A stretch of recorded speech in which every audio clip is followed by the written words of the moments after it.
Hello, welcome to Unacademy students. जैसा कि आप सभी जानते हैं, आज अनअकैडमी इंडिया में यूपीएससी सीएससी की तैयारी का सबसे बड़ा प्लेटफॉर्म बन चुका है। अगर आप अनअकैडमी को सब्सक्राइब करते हैं तो आपको क्या क्या बेनिफिट्स मिलेंगे।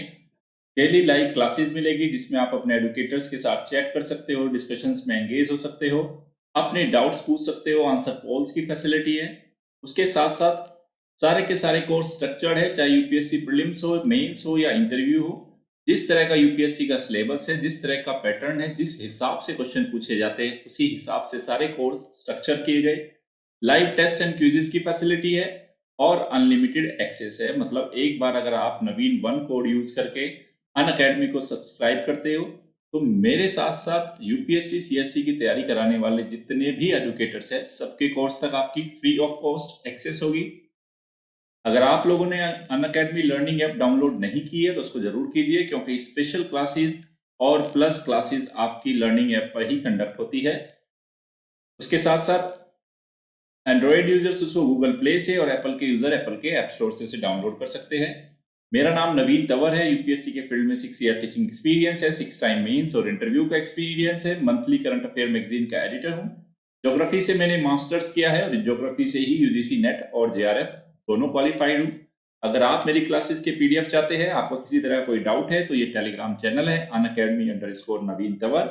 उसके साथ साथ अगर आप अनअकैडमी पे मेरी क्लासेस देखना चाहते हैं तो लर्निंग ऐप पे जाके उसको डाउनलोड कीजिए प्ले स्टोर से। उसके बाद नवीन तंवर नाम से मुझे सर्च कीजिए और मुझे फॉलो करना शुरू कर दीजिए ताकि आप मेरी क्लासेस देख सके वहां पे। मेरे साथ साथ अनअकैडमी पे आपको इंडिया के 100+ टॉप एजुकेटर्स से पढ़ने का मौका मिलेगा। सारा का सारा कोर्स कॉम्प्रिहेंसिवली डिजाइन किया गया है। Polity, governance, IR, geography, science tech, NCERT, history, optional, environment, ecology, art and culture, current affair, Indian economy, practice and strategy session और आंसर राइटिंग कोर्सेज सब आपको अवेलेबल होगा। अगर आप अनअकैडमी को सब्सक्राइब करते हैं तो दो ऑप्शन है, एक प्लस, सेकंड है आइकॉनिक। प्लस 1 महीने से लेके 3 साल तक आपके पास ऑप्शन है परचेज करने का। साल भर की फीस 49,500, 2 साल की 72,000 और 3 साल की 90,000। और अगर आप मेरा रेफरल कोड नवीन1 यूज करते हैं तो आपको हर हर उसमें ऑप्शन में 10% का डिस्काउंट मिलेगा।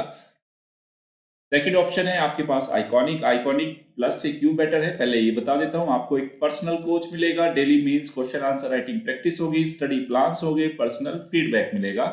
ये 1 ईयर, 2 ईयर और 3 ईयर के ऑप्शन में। 1 ईयर की फीस 69,500, 2 ईयर 1,07,000 और 3 ईयर 1,40,000।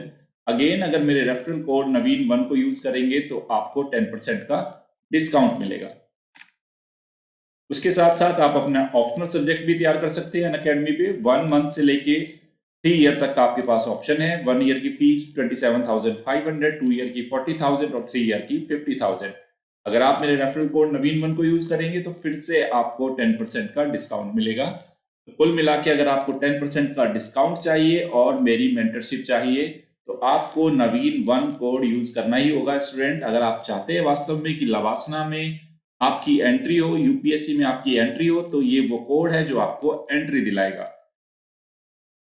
इसके साथ साथ आप अनअकैडमी में मेरे प्लस कोर्स चल रहा है नीति शास्त्र, सत्यनिष्ठा और अभिरुचि, उसको देख के कंप्लीट कर सकते हैं। वो जनरल स्टडीज पेपर 4 है, वो मेंस में एथिक्स वाला, वो कंप्लीट हो जाएगा। वापस से आते हैं अपने डेली के सेशन पे। Daily news analysis, daily current affair MCQs और टॉपिक ऑफ द डे। आज का सेशन बहुत ही शानदार सेशन होने वाला है स्टूडेंट्स। कुछ चीजें आपको बहुत यूनिक और नई सीखने को मिलेगी। जैसा कि आप जानते ही है, नवीन सर के साथ जो भी होगा नया, इनोवेटिव, नए तरीके से सीखने की कोशिश करते हैं हम सारी चीजें। तो शुरू करते हैं डेली न्यूज एनालिसिस। देखो, प्रधानमंत्री नरेंद्र मोदी जी ने हालांकि पिछले 2-3 सालों से लगातार वो बोलते जा रहे हैं कि वन नेशन वन इलेक्शन का कंसेप्ट आना चाहिए। तो ये वन नेशन, एक एक राष्ट्र एक चुनाव, ये है एक राष्ट्र एक चुनाव। ये क्या कंसेप्ट है तो सबसे पहले तो मैं बताता हूँ कहाँ जाएगा। ये जनरल स्टडीज पेपर 2 के अंदर ये पॉलिटी गवर्नेंस का इश्यू है, शासन प्रणाली से जुड़ा हुआ एक मुद्दा है। देखते हैं वन नेशन वन इलेक्शन क्या है, क्या इसकी अहमियत है, क्या इसके फायदे हैं, क्या इसकी चुनौतियां है। सारे डायमेंशंस आज डिस्कस करेंगे। तो सेम खबर है, PM pitches for one nation one election. देखते हैं क्या खबर है ये। तो देखो, वन नेशन वन इलेक्शन, एक राष्ट्र एक चुनाव। जैसा कि आप सभी स्टूडेंट आप जानते होंगे, जब आप चुनाव, आप सारे के सारे 18 साल की उम्र से अधिक हो, जब आप चुनाव दे में वोट करने जाते हैं, तो साल भर में या जब भी आप 5 साल में वोट देने जाते हैं, तो 3 तरह के चुनाव में आप पार्टिसिपेट करते हैं। पहला होता है लोकसभा चुनाव, 5 साल में एक बार जनरली। फिर विधानसभा चुनाव, ये भी सामान्यतः 5 साल में एक बार होते हैं, अगर सरकार टिकी रहती है, किसी तरह की कोई दिक्कत नहीं होती। उसके बाद आप स्थानीय चुनाव, यहां पे आप क्या करते हो, अपना वोटिंग राइट का इस्तेमाल करते हो। तो कई बार क्या होता है, जैसे लोकसभा चुनाव हुए 2019 में, आप उत्तर प्रदेश के निवासी हो, आप राजस्थान के निवासी हो। लोकसभा के चुनाव तो चलो पूरे देश भर में एक साथ होते हैं, 2019 में हुए थे, अब 2024 में होंगे अगर सब कुछ सही रहा। लेकिन आपको पता चला आपके राज्य की विधानसभा के चुनाव 2021 में है, तो इसी तरह से लोकसभा का चुनाव अलग डेट पे अलग साल पे, विधानसभा का चुनाव अलग डेट अलग साल पे हो रहा है। ओके, तो मोदी जी का कहना है कि जो लोकसभा और विधानसभा चुनाव है, इनको अलग अलग ना करा के एक राष्ट्र एक चुनाव। यहां ध्यान रखना, इसमें स्थानीय चुनाव की बात नहीं कर रहे, वो जो आपके पंचायत के इलेक्शन नगर पालिका होते हैं उनकी बात नहीं की जा रही। इसमें मांग उठ रही है कि जो लोकसभा और जो विधानसभा के चुनाव है, देश भर में एक साथ ही, मतलब उसी चुनाव से आप लोकसभा के लिए भी वोट डाल सकते हो और सेम ही चुनाव से आप विधानसभा के लिए भी वोटिंग राइट का आप अपना इस्तेमाल कर सकते हो। तो ये है वन नेशन वन इलेक्शन का कंसेप्ट। अब देखते हैं खबर क्या है। उम्मीद कर रहा हूं आपको समझ में आ गया होगा जो मैं समझाना चाह रहा हूं। देखो, तो प्रधानमंत्री नरेंद्र मोदी ने एक बार फिर वन नेशन वन इलेक्शन और सभी चुनावों के लिए एकल मतदाता सूची के लिए, मतलब अभी क्या होते हैं, विधानसभा चुनाव के लिए आपका अलग क्या वोटर आईडी कार्ड और उसके लिए अलग। तो ये देखो, वन नेशन वन इलेक्शन और सभी चुनावों के लिए एक ही मतदाता सूची के लिए मांग को उठाया, ताकि लगातार कुछ महीनों में होने वाले चुनाव से लगने वाली आदर्श आचार संहिता से विकास कार्यों पर पड़ने वाले प्रभाव को रोका जा सके। देखो, यहां क्या कह रहे हैं मोदी जी, उनका कहना यह है कि चलो 2019 में आपके लोकसभा के चुनाव हुए, 2019 लोकसभा के चुनाव हुए आपके हुए। अब इन चुनाव से पहले आपकी आचार संहिता लग गई। आचार संहिता का मतलब कोई नई किसी तरह की सरकार की योजना की घोषणा नहीं होगी, नए विकास कार्य नहीं होंगे। तो अभी ये लोकसभा चुनाव के चलते आपका क्या नहीं हो पाया, विकास कार्य नहीं हो पाया। 19 के बाद पता लगा, जैसे ही 2020 या 21 आया, फिर से उस राज्य के विधानसभा चुनाव आ गए ये लोग। अब विधानसभा चुनाव में फिर से आचार संहिता लगेगी। आचार संहिता के लगने के कारण फिर से अगर कोई नई योजना विकास के कोई कार्य करने, आप फिर से नहीं कर पाओगे। तो कहीं ना कहीं इससे विकास के कार्यों पे नकारात्मक प्रभाव पड़ रहा है। तो मोदी जी कह रहे हैं, अगर क्यों ना ऐसा कर ले कि जब 2024 में दोबारा से चुनाव होंगे, तो उस टाइम पे हम लोकसभा के भी चुनाव कर लेंगे। भाई, कौन प्रधानमंत्री बनेगा ये भी तय कर लेंगे। तभी आप जिस भी राज्य से होंगे, तब आपके स्टेट के लेजिस्लेटिव असेंबली के भी चुनाव करा लेंगे। आप अपना सीएम भी तभी चुन लेना। हालांकि इस विचार के साथ बहुत सारे टेक्निकल इश्यूज हैं, वो हम सारे डिस्कस करेंगे। क्या क्या इश्यूज है देखें, एक एक करके देखेंगे, सब एक एक करके सब कुछ देखेंगे। तो देखो क्या कह रहे हैं, प्रधानमंत्री नरेंद्र मोदी कह रहे हैं, लोकसभा और विधानसभा चुनाव के एक साथ होने का समर्थन कई बार कर चुके हैं। ये एक साथ चुनाव करवाने का समर्थन करते हुए नीति आयोग ने भी एक बार अपनी रिपोर्ट दी थी। तो नीति आयोग की मसौदा जो ड्राफ्ट रिपोर्ट थी, उसमें भी बोला था कि भारत में दोनों चुनाव, मतलब लोकसभा और विधानसभा एक साथ होने से शासन व्यवस्था में रुकावटें कम होगी, ऐसा नीति आयोग की एक रिपोर्ट में भी कहा गया। फिर देखो, तो अब ये प्रश्न उठता है, क्या देश में अब से पहले कभी एक साथ लोकसभा और विधानसभा के चुनाव हो चुके हैं या नहीं? हाँ, जवाब है हाँ। देश में पहले भी लोकसभा और विधानसभा का चुनाव एक साथ हो चुका है। पहली जो 4 लोकसभाएं थी, मतलब आजादी के बाद जो पहली 4 लोकसभाएं थी और राज्यों की जितनी भी विधानसभाएं थी, एक साथ चुनाव हुए थे, 1952, 1957, 1962 और 1967। ये 4 ऐसे शुरुआती लोकसभा के चुनाव थे जब लोकसभा का चुनाव और राज्यों की विधानसभा का चुनाव एक साथ हुए थे। लेकिन उसके बाद क्या हुए, सरकारें अपने 5 साल के कार्यकाल से पहले ही गिरने लगी, गठबंधन सरकारें टूटने लगी और फिर देश में विधानसभा और लोकसभा का चुनाव अलग अलग कराया जाने लगा। समझो, यहां एक बात समझने की कोशिश करो स्टूडेंट्स। जैसा कि हम जानते हैं कि सामान्यतः जो लोकसभा का कार्यकाल होता है या विधानसभा का जो कार्यकाल होता है वो कितना होता है, वो 5 वर्ष आपका कार्यकाल है। चलो, हमने मान लिया लोकसभा और विधानसभा का चुनाव एक साथ करा लिया। हमने कराया 1 अगस्त 2019 को हमने लोकसभा का चुनाव करा लिया और 1 अगस्त 2019 एग्जाम्पल के लिए बोल रहा हूं, उसी टाइम पे हमने राज्यों की विधानसभाओं के भी चुनाव करा लिए। अब प्रॉब्लम ये है कि अगर यहाँ पे विधानसभा में जो सरकारें चुन के आई है राज्यों में, हो सकता है वो गठबंधन की सरकार हो सकता है किसी मुद्दे पे अगर सरकार गिर गई, पता चला कि अगले 2 साल बाद ही 2021 में विधानसभा की सरकार गिर गई, राज्य में मतलब आपकी सरकार गिर गई जिस भी पार्टी की थी। अब वो क्या करे, क्योंकि ये तो 1 अगस्त से लेके अब 2019 से 2024 तक चलेगी ये सरकार, तो केंद्र वाली तो इसमें प्रॉब्लम ये आने लगी थी, पहले भी जब कराए थे, कि अगर सरकारें पहले गिरने लगी, तब आप क्या कराओगे भाई। अभी तो 2024 आने में 3 साल है ना, तो 3 साल तक इस विधानसभा का क्या होगा। वन नेशन वन इलेक्शन के साथ पहले भी ये प्रॉब्लम थी और अभी भी ये एक प्रॉब्लम रहेगी, इसका समाधान करना होगा। देखते हैं फिर क्या कहा गया। तो कुछ विशेषज्ञों का मानना है, क्यों समर्थन किया जा रहा है ऐसा।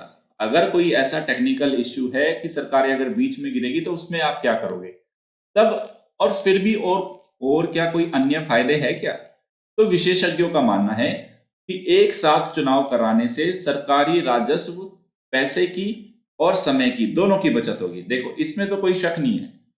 अभी राज्य विधानसभाओं के चुनाव के लिए भी पैसा खर्च हो रहा है। भैया आप क्या कर रहे हो, आप सफाई कर रहे हो, बहुत सारे मीटिंग्स कर रहे हो, बहुत सारे मतलब पूरे चुनाव का जो पूरी प्रक्रिया में जो खर्च होता है वो तो हो ही रहा है।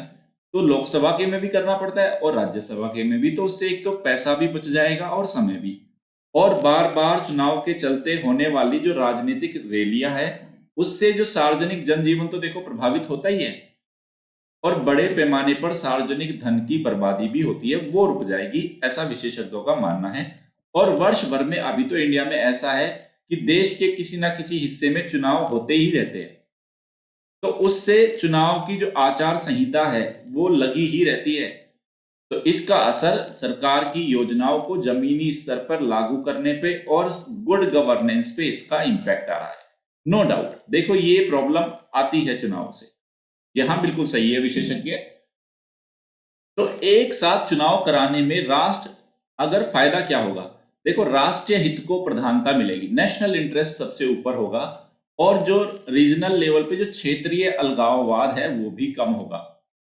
और 1999 में भी विधि आयोग ने अपनी 170 रिपोर्ट नंबर 170 दी थी, जिसमें उसने कहा था कि लोकसभा और विधानसभाओं के चुनावों को एक साथ कराया जा सकता है। तो नीति आयोग भी बोल रहा है, विधि आयोग की 199वीं रिपोर्ट भी बोल रही है, मोदी जी भी बोल रहे हैं, विशेषज्ञ भी बोल रहे हैं।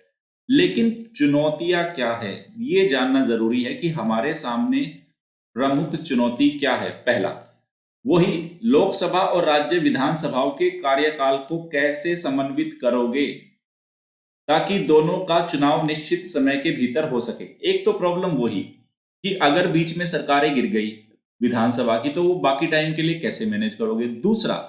दूसरा चलो आपने बोल दिया कि जिस भी साल आप बोलोगे कि आप बोलते हो कि 2024 से लोकसभा और विधानसभा के चुनाव एक साथ होंगे, लेकिन हो सकता है कुछ राज्यों में तो जो चुनाव है वो 2018 में हुए हो या 15 में हुए हो विधानसभा के, और अगला चुनाव 2020 में ही होने वाला है, तो 4 साल तक वो क्या करेगा। या कुछ राज्यों में 2018 में विधानसभा के चुनाव हुए हैं और सरकार 2023 तक है, फिर भी साल भर का गैप है।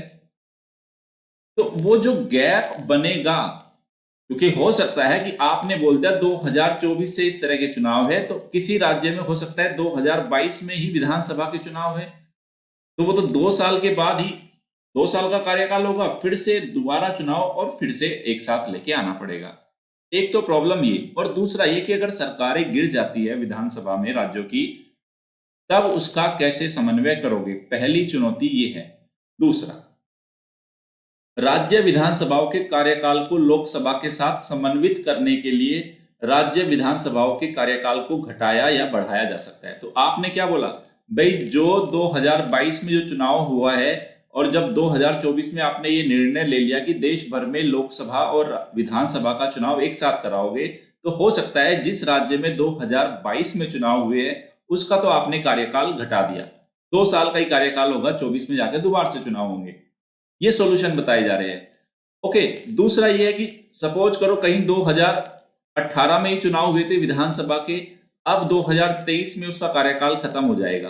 वैसे तो 23 में फिर दोबारा से चुनाव हो जाने चाहिए थे, लेकिन आपने कहा कि 24 में हम ऐसा प्रावधान लेके आने वाले हैं कि विधानसभा और राज्यसभा का लोकसभा का चुनाव एक साथ होगा। तब ऐसे में आपको इस या तो 1 साल के लिए क्या करना होगा, इस विधानसभा के कार्यकाल को आपको बढ़ाना होगा। तो कहीं तो कार्यकाल घटाना पड़ेगा, कहीं कार्यकाल बढ़ाना पड़ेगा, ये एक चुनौती है। उसके लिए आपको क्या करना होगा, संविधान में कुछ संशोधनों को करना होगा। देखो कौन कौन से संशोधन है। संविधान का अनुच्छेद 83, ये 83 क्या कह रहा है, लोकसभा का कार्यकाल उसकी पहली बैठक की तिथि से 5 वर्ष का होगा।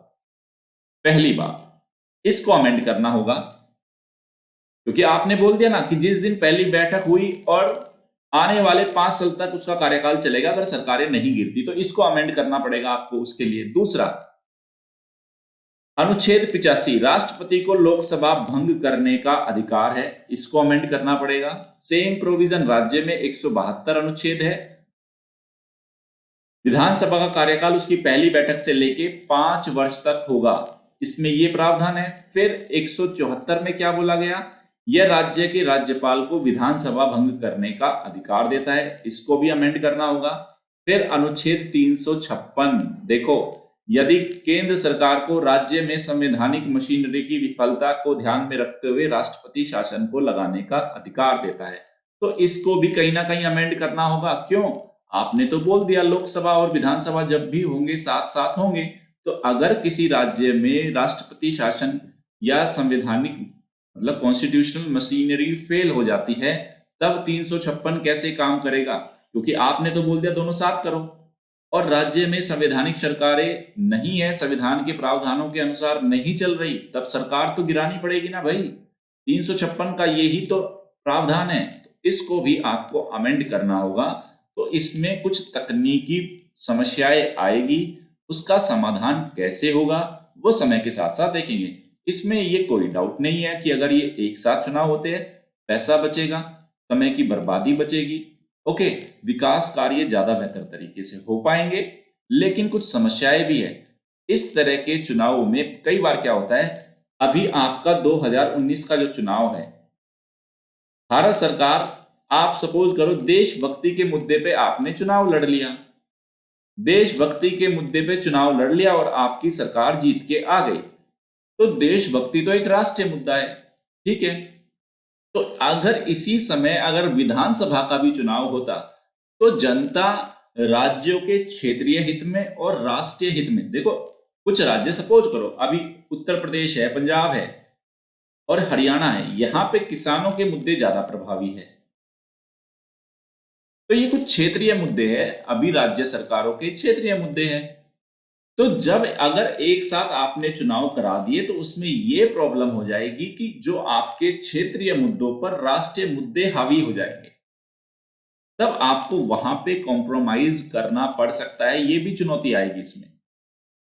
तो ये कुछ इसके नेगेटिव डायमेंशंस भी है, ये भी ध्यान रखना होगा। ओके, उम्मीद कर रहा हूं ये अब अच्छे से आप इन सारे आर्टिकल्स को बहुत अच्छे से पढ़ना, 83, 85, 172, 174 और 356। नेक्स्ट जो टॉपिक है हमारा, बहुत ही शानदार टॉपिक है स्टूडेंट, नरेंद्र मोदी जी बोल रहे हैं कि हर साल भारत में जो नवीकरणीय ऊर्जा का जो सेक्टर है, जो क्षेत्र है, उसमें $20 बिलियन का पोटेंशियल है। इतना वो आपका बिजनेस अपॉर्चुनिटीज क्रिएट कर सकता है। देखो, नवीकरणीय ऊर्जा वही होती है, सौर ऊर्जा, पवन ऊर्जा, ओके, भूतापीय ऊर्जा, समुद्री ऊर्जा, ये सब आपकी नवीकरणीय ऊर्जा है। तो मोदी जी ने अभी global renewable energy investment meeting expo, इसके सम्मेलन में भाग लिया, वर्चुअली लिया है। उसमें मोदी जी का कहना है कि जो भारत का रिन्यूएबल नवीकरणीय ऊर्जा का जो क्षेत्र है, उसमें हर साल $20 बिलियन का इन्वेस्टमेंट आप कर सकते हो, इतनी वहां पे अपॉर्चुनिटीज है। उसके बाद बोल रहे हैं मोदी जी कि Modi ji invites investors and business to join India's unparalleled journey. मतलब आप भारत की ऐसी विकास यात्रा में शामिल होके उसका एक हिस्सा बन सकते हैं। आइए ज्वाइन करें, इन्वेस्ट करें और एक नई विकास यात्रा की ओर हम चलेंगे। तो ये सबसे पहली बात है कि कहां जाएगा, जनरल स्टडीज पेपर 3, ये लो, ये है आपका एनर्जी। पेपर 3 में है आपका एनर्जी, पहली बात। दूसरी बात मैं आपको बता दूं, जिन भी बच्चों का ज्योग्राफी ऑप्शनल है, जिनका भी ज्योग्राफी ऑप्शनल है, उनके लिए ये वाला जो अभी मैं सेशन लूंगा, आने वाले 15-20 मिनट इतने उम्दा, इतने शानदार होने वाले, आपने कुछ चीजें आपने कभी सोची भी नहीं होगी एनर्जी के सेक्टर में। ओके, तो इस सेशन को देखते हैं, क्या मोदी जी कह रहे हैं और इंडिया के एनर्जी सेक्टर की क्या प्रॉब्लम है। चलो शुरू करते हैं। मोदी जी तो कह रहे हैं कि नवीकरणीय ऊर्जा क्षेत्र में $20 बिलियन निवेश की संभावनाएं है। पहले तो मैं आपको ये बता देता हूं कि नवीकरणीय ऊर्जा होती क्या है। रिन्यूएबल, जैसे सूरज है, ये सन है, इससे जो ऊर्जा आ रही है, तो जब तक सूरज रहेगा वो कांस्टेंट आती रहेगी। भाई आपने क्या किया, कोयला को आपने खान से बाहर निकाला, इस्तेमाल किया, वो तो खत्म। और कोयले का एक लिमिटेड स्टॉक ही है पूरी दुनिया के पास। भाई कोयला हुआ, पेट्रोलियम हुआ, नेचुरल गैस हुई, कभी ना कभी तो खत्म हो ही जाएगी ना, 10 साल 20 साल में। लेकिन जैसे सूरज है, हो सकता है अभी कम से कम 100 करोड़ साल तक आपको खूब एनर्जी देगा। हवाएं है, जब तक पृथ्वी है, पूरा इसका पूरा वातावरण है, तो हवाएं चलती ही रहेगी। समुद्र के अंदर लहरें हैं, तो पृथ्वी जब तक घूमती रहेगी अपने एक्सिस में, जब तक हवाएं चलती रहेगी, समुद्र के अंदर लहरें भी आती रहेगी। तो वो नवीकरणीय है, बार बार बार बार बनती रहेगी। लेकिन जो आपका कोयला है, पेट्रोलियम है, नेचुरल गैस है, वो एक ना एक दिन समाप्त हो जाएगी। अगर जिस हिसाब से आप उसका इस्तेमाल करते जा रहे हो, तो भविष्य में आप अपनी ऊर्जा की जो आवश्यकताएं है उसको कैसे सिक्योर करोगे। तो मोदी जी कह रहे हैं कि नवीकरणीय ऊर्जा क्षेत्र में $20 बिलियन को हर साल आप निवेश कर सकते हो। इतना $20 बिलियन प्रति वर्ष है, ये पर ईयर है, ये इतना हर साल आप निवेश कर सकते हो भारत में। आप आओ हमारे सौर ऊर्जा में निवेश करो, आप आओ हमारे पवन ऊर्जा में निवेश करो, आप आओ हमारे समुद्री ऊर्जा में निवेश करो, आप आओ भूतापीय ऊर्जा में निवेश करो, बायोमास में निवेश करो, जल विद्युत परियोजनाओं में निवेश करो, आओ आओ और करो। तो प्रधानमंत्री नरेंद्र मोदी ने global renewable energy investment meeting and expo के सत्र को संबोधित करते हुए कहा कि आने वाले दशक के लिए भारत की अक्षय ऊर्जा परियोजनाओं से, मतलब रिन्यूएबल एनर्जी के जो प्रोजेक्ट है, उसमें आप हर साल $20 बिलियन के व्यापार के अवसर पैदा है। व्यापार या व्यवसाय लिखो, यहाँ पे ज्यादा उपयुक्त रहेगा। इतने व्यवसाय के अवसर हमारे पास है। और प्रधानमंत्री जी ने कहा कि पिछले 6 सालों में भारत ने अपनी स्थापित नवीकरणीय ऊर्जा को बढ़ाकर, मतलब पहले 6 साल पहले जो आपकी रिन्यूएबल एनर्जी से जितनी एनर्जी पैदा होती थी, उसको आपने 6 साल में बढ़ाकर 2.5 गुना कर दिया है। और विश्व के प्रमुख देशों की तुलना में भारत की ये क्षमता तेजी से बढ़ती जा रही है। मतलब हम नवीकरणीय ऊर्जा के क्षेत्र में लगातार विश्व में सबसे तेजी से बढ़ने वाले देशों में से एक है। ओके, वो अलग बात है कि अभी हम चीन से और अमेरिका से बहुत पीछे हैं, लेकिन हमारी जो अभी ग्रोथ रेट है बहुत तेज है। अब सबसे पहले बात आई कि हमें नवीकरणीय ऊर्जा की जरूरत क्यों। भाई हमने टारगेट रखा था 175 गीगावाट, 2022 का हमारा टारगेट था। फिर मोदी जी अब बोल रहे हैं हम 450 गीगावाट तक हम उत्पन्न कर देंगे 2030 तक। लेकिन अभी भी जो टारगेट है 175 गीगावाट का है, जिसमें हमारी सोलर एनर्जी है, हमारी विंड एनर्जी है, हमारी बायोमास एनर्जी है। ओके, ये हमारे कुछ टारगेट्स है इस तरह से। तब पहला क्वेश्चन ये उठता है, जो मेंस के पॉइंट ऑफ व्यू का विश्लेषण कर रहे हैं स्टूडेंट, हम मेंस के दृष्टिकोण से कि हमें नवीकरणीय ऊर्जा की जरूरत क्यों। पहला, समाज के दृष्टिकोण से। अगर हम सोसाइटी के दृष्टिकोण से देखें तो आने वाले समय में आपने जो पेट्रोलियम है, प्राकृतिक गैस है, जो कोयला है, जब आप उसको जलाते हो तो उससे ग्रीन हाउस गैसेस का एमिशन होता है, पोल्यूटेंट्स उससे निकलते हैं, जिससे लोगों को स्वास्थ्य की दिक्कतें हो रही है और उसके साथ साथ पर्यावरण की प्रॉब्लम हो रही है। तो समाज की जरूरत है आज नवीकरणीय ऊर्जा। तो पहला पहला हुआ, हमारी सोसाइटी को, दुनिया भर के समाज को जरूरत है आज रिन्यूएबल एनर्जी की। तभी तो जापान कह रहा है जीरो एमिशन, यूके कह रहा है जीरो एमिशन, फ्रांस कह रहा है जीरो एमिशन, ऑस्ट्रेलिया भी कहता है हम भी जीरो एमिशन कर देंगे। क्यों भाई, ये समाज की जरूरतें हैं। वो जीरो एमिशन कर रहे हैं, इसका मतलब ये नहीं कि वो लाइट को जलाना बंद कर देंगे, एसी को चलाना बंद कर देंगे, या उनकी कारें चलना बंद हो जाएगी, सब चलेगा। लेकिन जो आपका बायोफ्यूल है, हाइड्रोकार्बन्स है, उनका इस्तेमाल नहीं होगा। हम क्लीन एनर्जी की ओर जाएंगे, solar energy, electric vehicles. Okay, उस तरह से हम जाएंगे। तो पहली है पर्यावरणीय चिंताएं और दूसरा स्वास्थ्य से संबंधित जोखिम आदि। ये तो पहला हो गया समाज। दूसरा, अर्थव्यवस्था।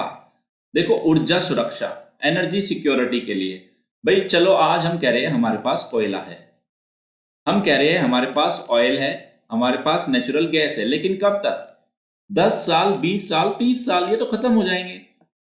भाई जो दबा हुआ था वो आपने निकाल लिया, वो तो करोड़ों साल पहले, लाखों साल पहले वो सारी चीजें जमीन के अंदर दब गई थी। आपकी जो थर्मो और जो केमिकल प्रोसेस हुए उससे वो आपका बन गया था, लेकिन वो तो खत्म हो जाएगा।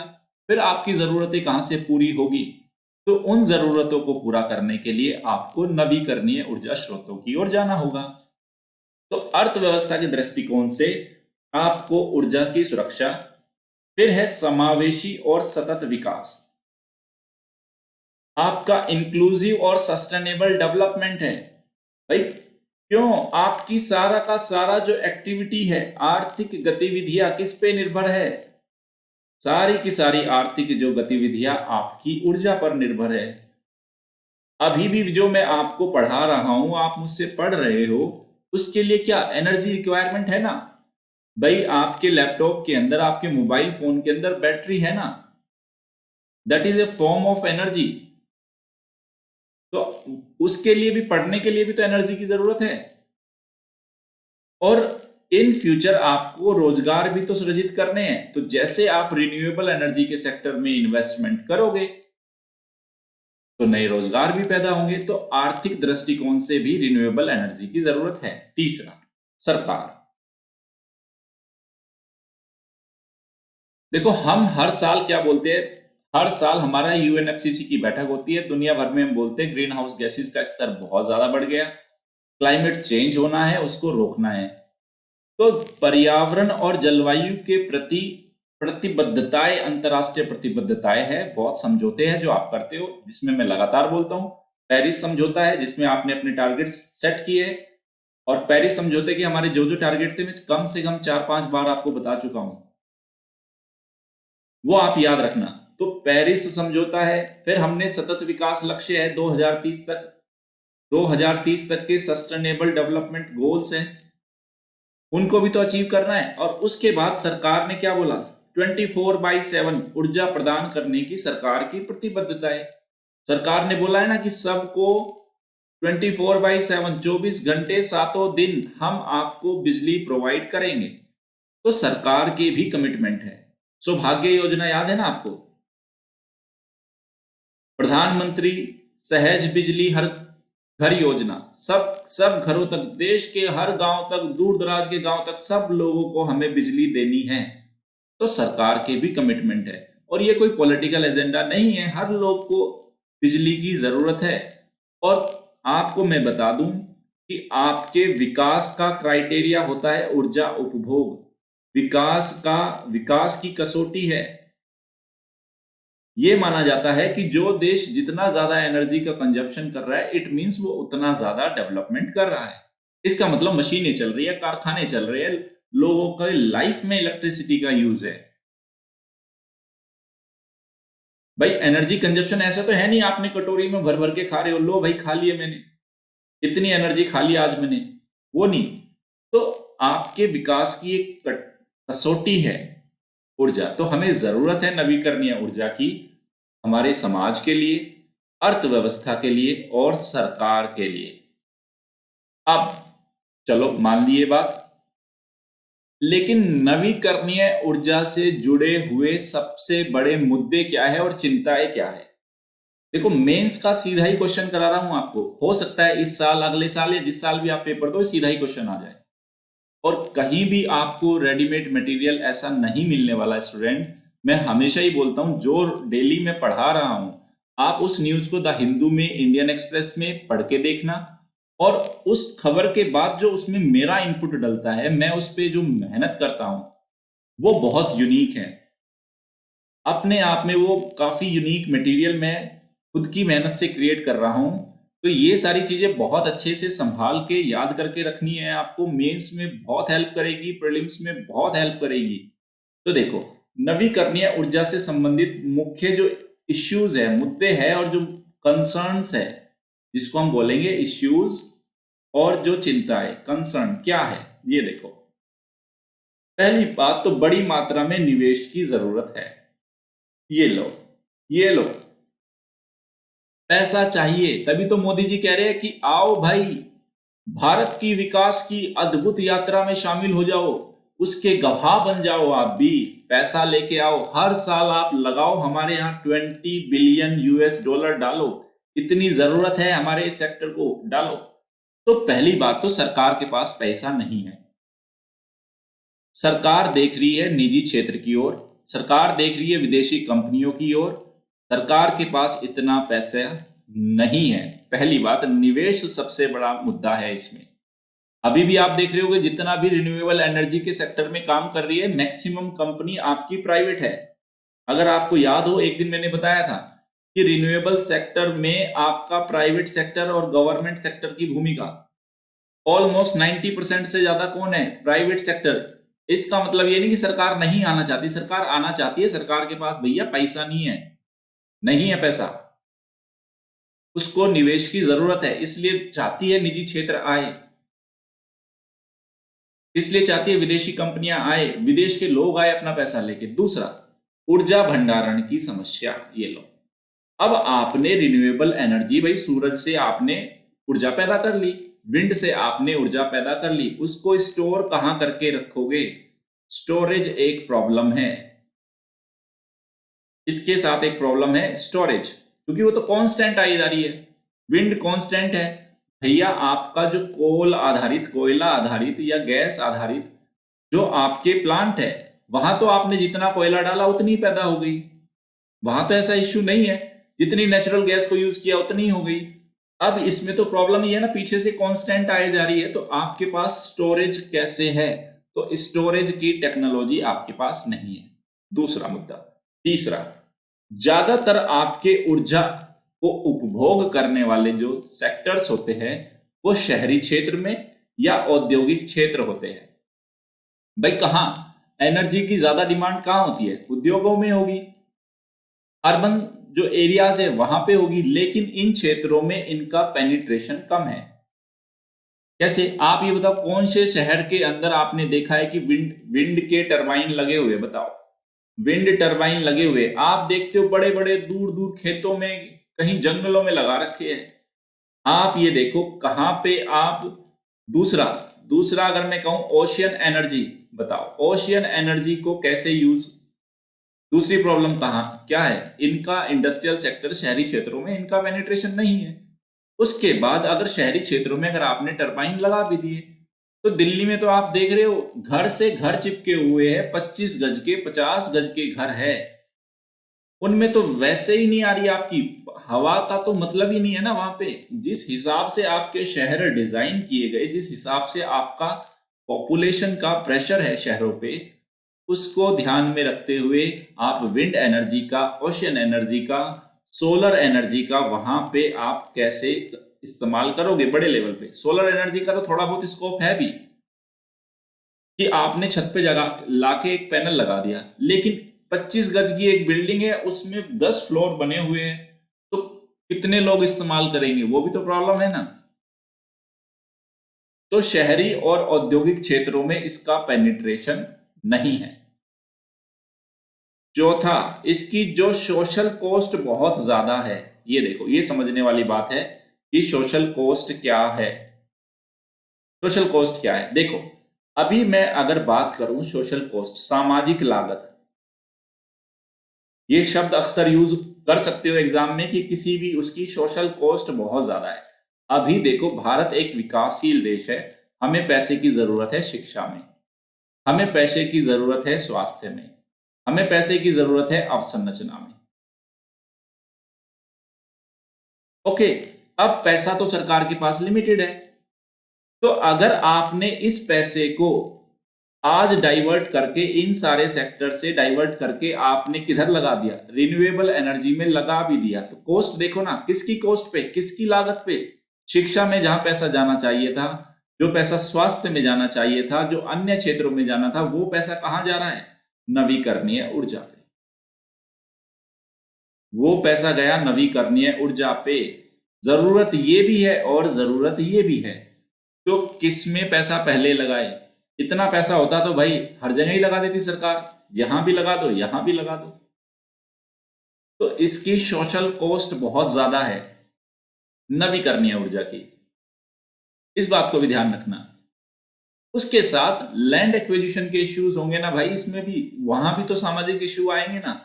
विंड टरबाइन जहां लगेंगे, कहाँ पे लगाओगे, उसके बाद जो सोलर पैनल्स लगाओगे वो कहाँ पे लगाओगे, तो इनकी सामाजिक लागत काफी ज्यादा होती है। ये इससे संबंधित कुछ मुख्य मुद्दे और चिंताएं हैं। और क्या प्रॉब्लम है बताता हूं।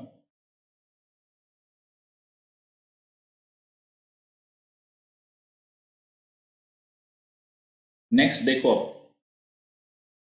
असली और कौन कौन से मुद्दे हैं रिन्यूएबल एनर्जी के। देखो अभी तक आप रिन्यूएबल एनर्जी देख रहे हो ना, जहां तक मुझे पता है, मैं आप सभी को जानता हूं, सिर्फ यही चलता है 175 गीगावाट, मोदी जी ने कह दिया 400 से 450 गीगावाट जितना भी है वो, इतना इतना हम सोलर से ले लेंगे, इतना विंड से ले लेंगे, इतना हम हाइड्रो इलेक्ट्रिसिटी से ले लेंगे, इतना बायोमास से ले लेंगे। ये ही चलते रहते हैं हमारे दिमाग में, इससे ज्यादा हम, इससे परे हम सोच ही नहीं पा रहे स्टूडेंट्स। तो ये आज जैसे ही मुद्दा नजर आया, मुझे लगा इसका पूरा का पूरा एनालिसिस ऐसा कर देता हूं आपके दिमाग में बिल्कुल सेट हो जाएगी। अब आगे देखो, अगला मुद्दा ये है कि जितना भी ऊर्जा के स्रोत रहे ये रिन्यूएबल एनर्जी के, चाहे आप बोलो पवन, चाहे आप बोलो जल, चाहे बोलो सौर ऊर्जा, चाहे भूतापीय ऊर्जा, इनका रीजनल कंसंट्रेशन है।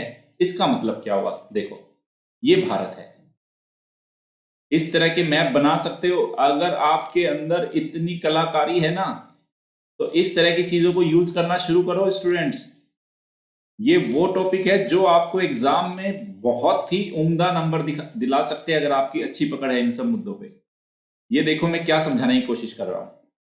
हमने बोला जो ऊर्जा के जो स्रोत है, नवीकरणीय ऊर्जा के सामने मेजर प्रॉब्लम क्या है कि चाहे पवन ऊर्जा हो, जल ऊर्जा हो, सौर ऊर्जा हो, भूतापीय ऊर्जा हो, इनका रीजनल कंसंट्रेशन है। कैसे, अगर मैं कहूं समुद्री ऊर्जा, या जिसको हम पवन ऊर्जा, जल ऊर्जा या समुद्री बोल देता हूं, समुद्री जल दोनों, अगर मैं कहूं हमें समुद्र से बिजली पैदा करनी है, तो वो तो कितना है, जो आपके कोस्टल स्टेट्स है केवल यहीं से पैदा हो सकती है ना वो तो। अब पैदा यहां हो रही है और डिमांड है इधर जम्मू कश्मीर में। भाई डिमांड जम्मू कश्मीर में है, पैदा पैदा कहां हो सकती है? उड़ीसा में, गुजरात में, तमिलनाडु में। पहला रीजनल कंसंट्रेशन। दूसरा पवन ऊर्जा। भाई देश के हर राज्यों में पवन ऊर्जा का मतलब ये नहीं कि आपने जहां आपका मन करा वहां उठा के ये टरबाइन लगा दिए, जहां आपका मन करा वहां उठा के ये टरबाइन लगा दिए और इससे बिजली पैदा हो जाएगी, ऐसा नहीं। विंड की एक पर्टिकुलर स्पीड होनी चाहिए, वो भारत के कुछ ही राज्यों में है। दक्षिण भारत के राज्यों में, राजस्थान के कुछ जिलों में, कुछ ही राज्यों और जिलों में पवन की उतनी अच्छी स्पीड है कि जिससे आपकी विंड एनर्जी पैदा हो सकती है। सेम बात रही सोलर एनर्जी की। सोलर एनर्जी आप सोचो जाके जम्मू एंड कश्मीर में, हिमाचल में, उत्तराखंड में, जहां क्लाउडी है, जहां पे सूरज की जो सौर ऊर्जा से, सूर्य की किरणों से उतना ताप उत्पन्न नहीं हो सकता, तो फिर कुछ ही राज्यों में होगा। जो इक्वेटर के आसपास, जो दक्षिण भारत के राज्य है या मध्य भारत के राज्य है, वहां ज्यादा सक्सेसफुल है। फिर हमने बोला हाइड्रो इलेक्ट्रिसिटी प्रोजेक्ट। अरे भाई जहां आपकी नदियां होगी, उन नदियों में जल होगा, तभी तो। कुछ राज्यों में है, कुछ राज्यों में नहीं है। फिर भूतापीय ऊर्जा, यानी कि जमीन के अंदर से एनर्जी निकल रही है, तो वो तो प्लेट टेक्टोनिक पे डिपेंड करेगा कि कहाँ पे प्लेट एक दूसरे के नीचे जा रही है और कहाँ से फिर वो एनर्जी रिलीज हो रही है, या प्लेट एक दूसरे से दूर जा रही है, तो वो इसका क्षेत्रीय संकेंद्रण है। कहीं क्या ज्यादा, कहीं क्या कम, कहीं कुछ भी नहीं है। ये एक प्रॉब्लम है। जबकि कोयला का तो क्या है?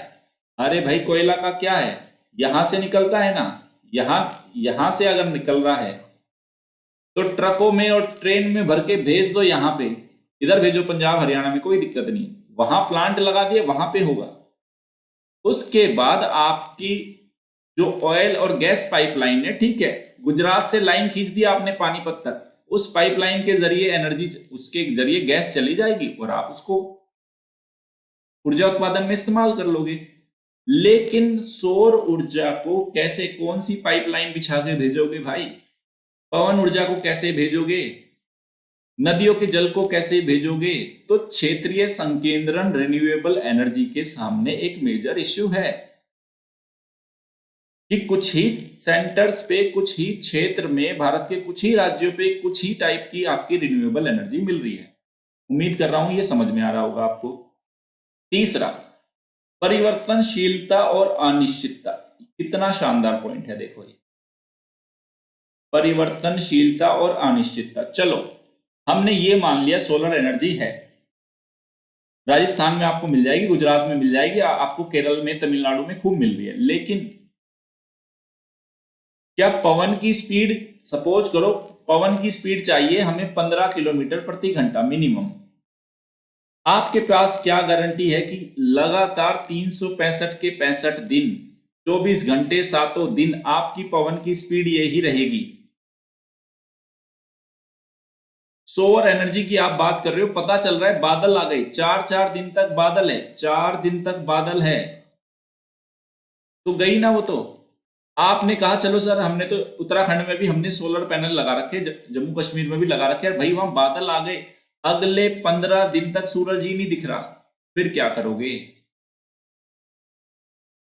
ये उसके साथ वेरिएबिलिटी है और अनिश्चितताएं है इसके साथ।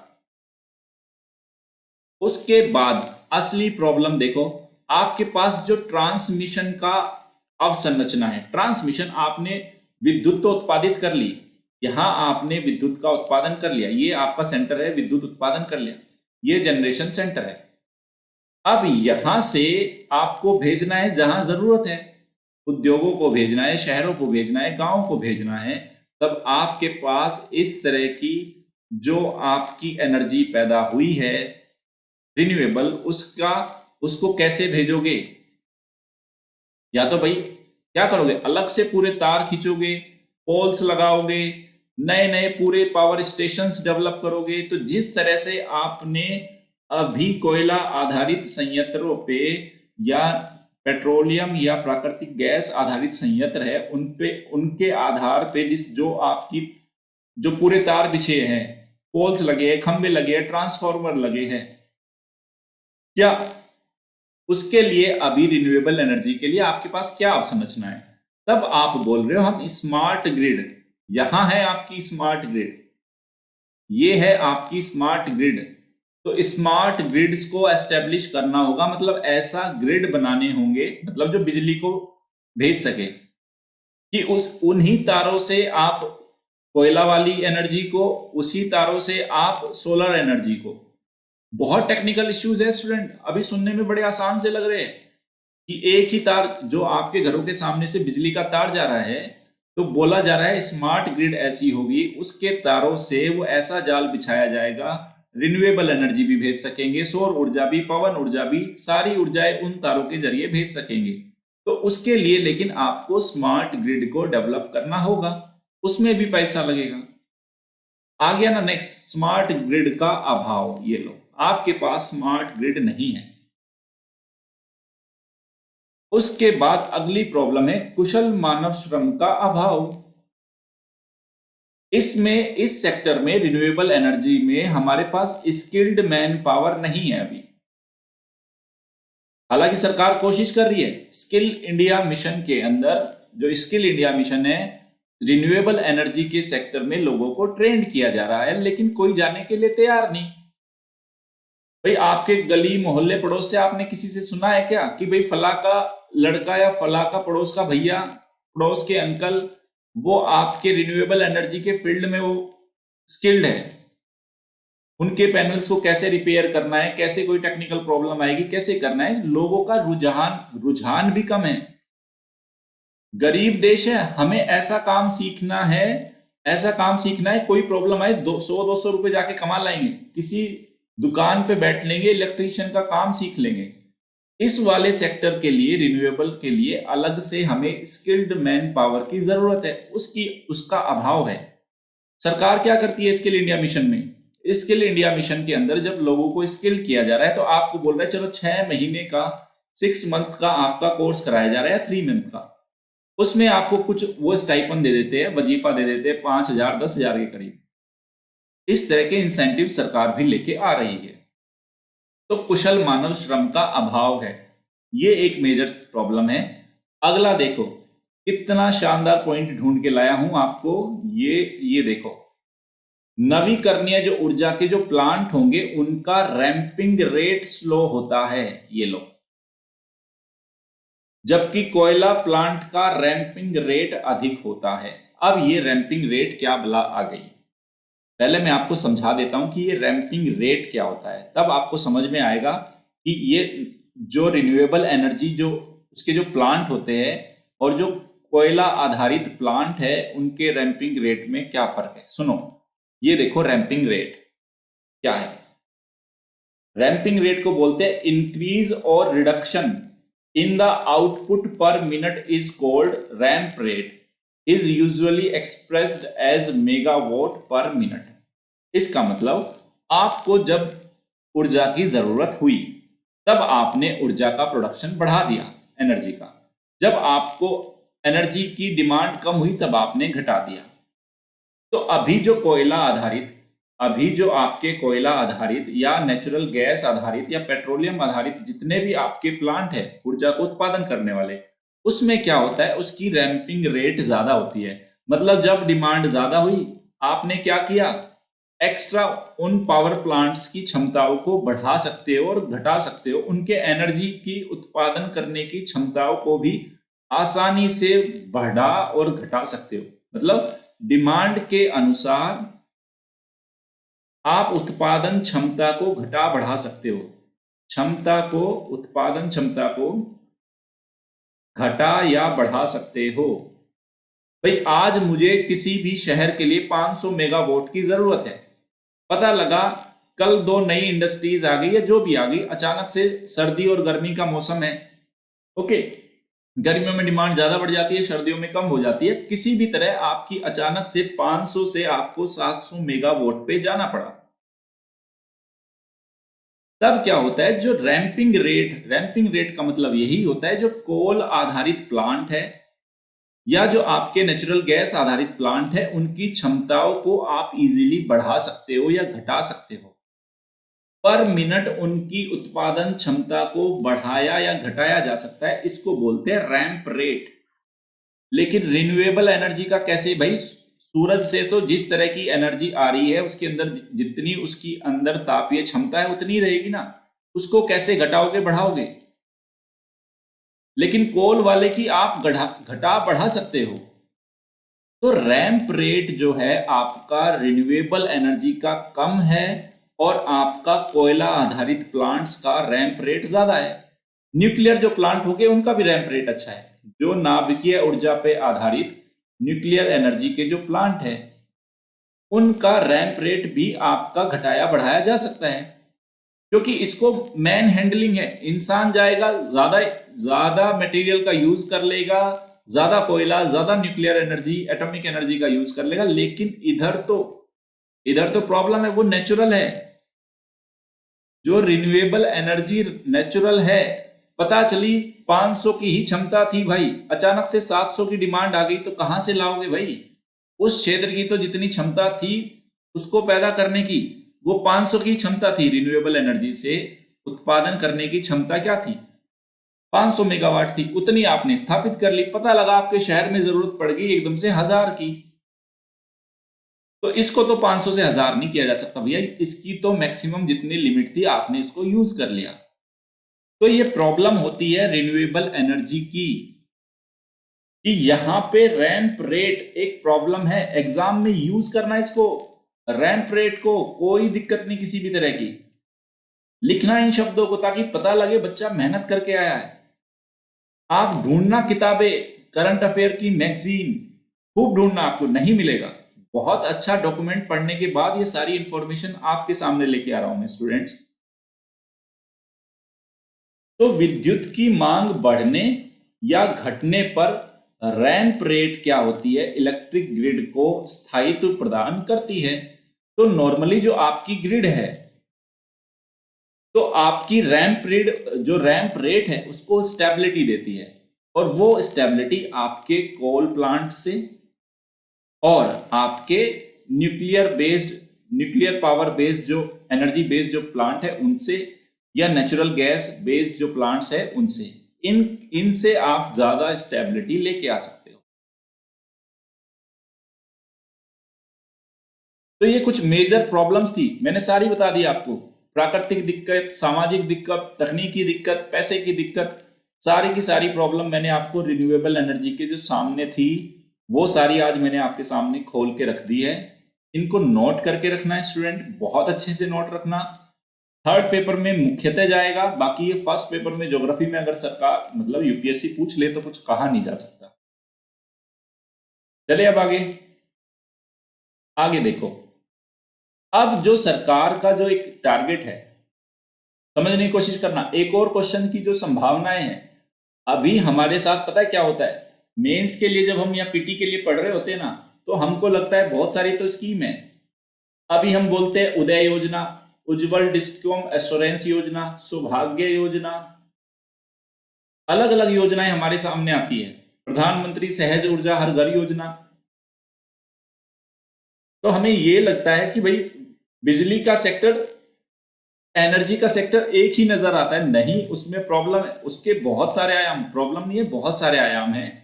तो अगर मैं कहूं देश के अंदर हमें 24/7 अगर एनर्जी की, इलेक्ट्रिसिटी की सप्लाई करनी है, 24 घंटे सातों दिन अगर हमें विद्युत ऊर्जा की आपूर्ति करनी है, उसके कितने पक्ष है, रणनीति क्या क्या होगी? पहली देखो, पहला डायमेंशन है हमारा प्रोडक्शन। पहले तो हमें उतना उत्पादन करना होगा, उत्पादन वाले फैक्टर पे हम क्या कर रहे हैं। दूसरा ट्रांसमिशन, उत्पादन तो कर लिया, अब उसको भेजेंगे कैसे, वो पूरा आपकी लाइन होगी। तीसरा है डिस्ट्रीब्यूशन, उत्पादित भी कर लिया आपने, ट्रांसमिट भी कर दिया, अब उद्योगों को और घरों को उसका वितरण करना है, तो इसको बोलते हैं उत्पादन। उसको बोला हमने ट्रांसमिशन, परिषेन बोलते हैं इसको, परिषेनी बोलते हैं शायद। डिस्ट्रीब्यूशन मतलब वितरण। और चौथा है कनेक्टिविटी, वितरण भी कर दिया, लोगों के घरों तक पहुंचाओ, और उसको बोलते हैं हम कनेक्टिविटी। ये लो, ये चारों पिलर जब तक कवर नहीं करोगे तब तक आपकी 24/7 एनर्जी सप्लाई नहीं होगी, इलेक्ट्रिक एनर्जी सप्लाई, विद्युत ऊर्जा की आपूर्ति नहीं होगी। अब अगर आप ये सोच रहे हो कि सिर्फ कनेक्टिविटी से आप 24/7 एनर्जी को, इलेक्ट्रिक या विद्युत को, इलेक्ट्रिसिटी को इंश्योर कर दोगे, नहीं। इसी वजह से मैं आपको बता रहा हूं, अगर प्रधानमंत्री जो सहज बिजली हर घर योजना, जिसको हम सौभाग्य योजना बोलते हैं, और उसमें हमने टारगेट किया है कि पूरे देश के गांव गांव तक, आखिरी गांव को भी जोड़ देंगे हम बिजली से। तो याद रखना, आखिरी गांव को बिजली से जोड़ने का मतलब ये नहीं है कि आपने उस घर तक, उस गांव तक 24 घंटे सातों दिन बिजली पहुंचा दी। जो आपकी प्रधानमंत्री सौभाग्य योजना है ना, वो सिर्फ कनेक्टिविटी से जुड़ी हुई है। इससे लोगों के घरों तक, दूर दूर के गांव तक तार बिछा के वहां तक इलेक्ट्रिसिटी का इंफ्रास्ट्रक्चर क्रिएट करना है। उसके अंदर उत्पादन, ट्रांसमिशन और डिस्ट्रीब्यूशन शामिल नहीं है। सरकार ने खंबे गाड़े हैं, तार बिछाए हैं, इस बात को ध्यान रखना। हम खंबे गाड़े, तार बिछाए। तो जो सौभाग्य योजना है, सिर्फ ध्यान रखना, जो हमारी एनर्जी के लिए जो पूरी हमारी रणनीति है, उसके 4 पायदान थे: उत्पादन, ट्रांसमिशन, डिस्ट्रीब्यूशन और कनेक्टिविटी। तो सौभाग्य योजना केवल कनेक्टिविटी से, इस वाले कंपोनेंट से जुड़ी हुई है। तो अगर आपको 24 घंटे सातों दिन बिजली आपूर्ति करनी है, तो डिपेंड करेगा प्रोडक्शन वाले कंपोनेंट पे सरकार ने क्या किया, ट्रांसमिशन वाले पे क्या किया और डिस्ट्रीब्यूशन वाले पे क्या किया। इस डिस्ट्रीब्यूशन के लिए आप लेके आए थे उदय डिस्कॉम एश्योरेंस योजना। वितरण से, जो विद्युत वितरण कंपनियां थी, उनको जो प्रॉब्लम हो रही थी, उनके लिए आपकी उदय स्कीम आई थी। हर हर हर इसके लिए सरकार की अलग अलग रणनीति है, क्योंकि हमें पता नहीं होता। एग्जाम में क्वेश्चन आ जाएगा कि क्या सौभाग्य प्रधानमंत्री सहज बिजली घर हर घर योजना क्या आपको 24/7 ऊर्जा प्रदान करने के लिए एक महत्वपूर्ण योजना है? समालोचनात्मक विश्लेषण कीजिए। आप क्या करोगे? हाँ भाई, सौभाग्य योजना है, देश के हर गांव तक पहुंच जाएंगे, हर इंडस्ट्री तक पहुंच जाएंगे, ये हो जाएगा, वो हो जाएगा। हाँ, इससे आप बोल दोगे लास्ट में, हाँ इससे 24/7 हो जाएगी। आपका उत्तर सिर्फ 25% दिया आपने।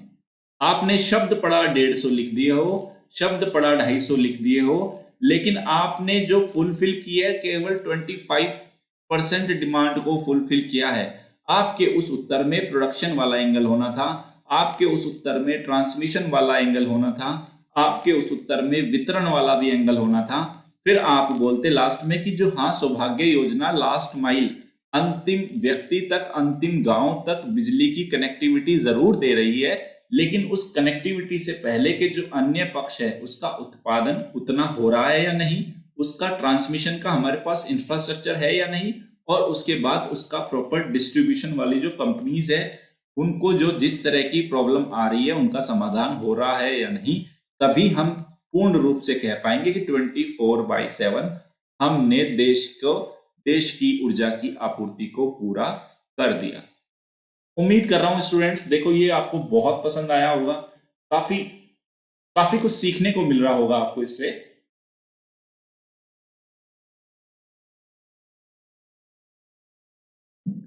डन।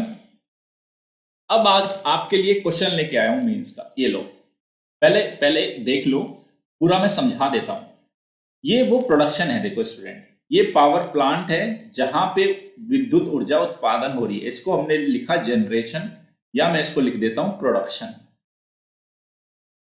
ये लो, अब यहां से विद्युत पैदा हो गई, ठीक है। फिर ये देखो, ये ग्रिड है, इसको बोला जाता है ग्रिड। तारों का पूरा ये आपने देखा ही होगा गांव देहात शहरों में। यहां से फिर इसको ट्रांसमिट किया जाता है और फिर जाके आ जाती है, कहते हैं ना गांव में, आपके शहर में, कि भैया स्टेशन तक आ गई है, तो ये ट्रांसमिशन के थ्रू आ गई आपके पावर स्टेशन तक, सब स्टेशन तक। अब यहां से घरों के लिए, यहां से घरों के लिए, उद्योगों के लिए बिजली आपूर्ति करने के लिए फिर आपके पोल लगाए जाते हैं, खंबे लगाए जाते हैं, तार बिछाए जाते हैं। इसको बोला जाता है डिस्ट्रीब्यूशन। जब आपकी औद्योगिक, कृषि और घरेलू आवश्यकताओं की पूर्ति के लिए जो खंबे गाड़े गए, जो तार बिछाए गए, उसके लिए है डिस्ट्रीब्यूशन। और ये यहां से इस डिस्ट्रीब्यूशन का काम करती है डिस्ट्रीब्यूशन कंपनीज। डिस्ट्रीब्यूशन कंपनीज आपने देखा होगा ना, कहीं जब आप पेमेंट करते हो, भाई किसको जा रही है? टाटा वालों को जा रही है। किसको जा रही है? भाई रिलायंस वालों को जा रही है, बीएस वालों को जा रही है। फिर आपने सरकारी भी देखी होगी, जयपुर में देखोगे, जयपुर विद्युत जो वितरण लिमिटेड है, अलग अलग सिटीज के अंदर, अलग अलग क्षेत्र के अंदर अलग अलग आपकी डिस्ट्रीब्यूशन कंपनीज है, प्राइवेट भी है और गवर्नमेंट भी है। जो इन डिस्ट्रीब्यूशन कंपनीज के सामने जो प्रॉब्लम आ रही थी पैसे की, इनको इनका जो घाटा हो रहा था, उस घाटे से उभरने के लिए आपकी आई थी उदय योजना। ध्यान रखना, इस समस्या से निपटने के लिए आई थी उदय डिस्कॉम एश्योरेंस योजना। इसको मतलब डिस्ट्रीब्यूशन कंपनीज। तो वो थी यहां पे। तो उदय ने भी टारगेट किया, तो फिर डिस्ट्रीब्यूशन वाले उसको सौभाग्य स्कीम, ये कनेक्टिविटी के लिए, जो घरों तक ये तार बिछरे हैं इनके लिए है। ये कनेक्टिविटी वाला कंपोनेंट कवर किया किसने?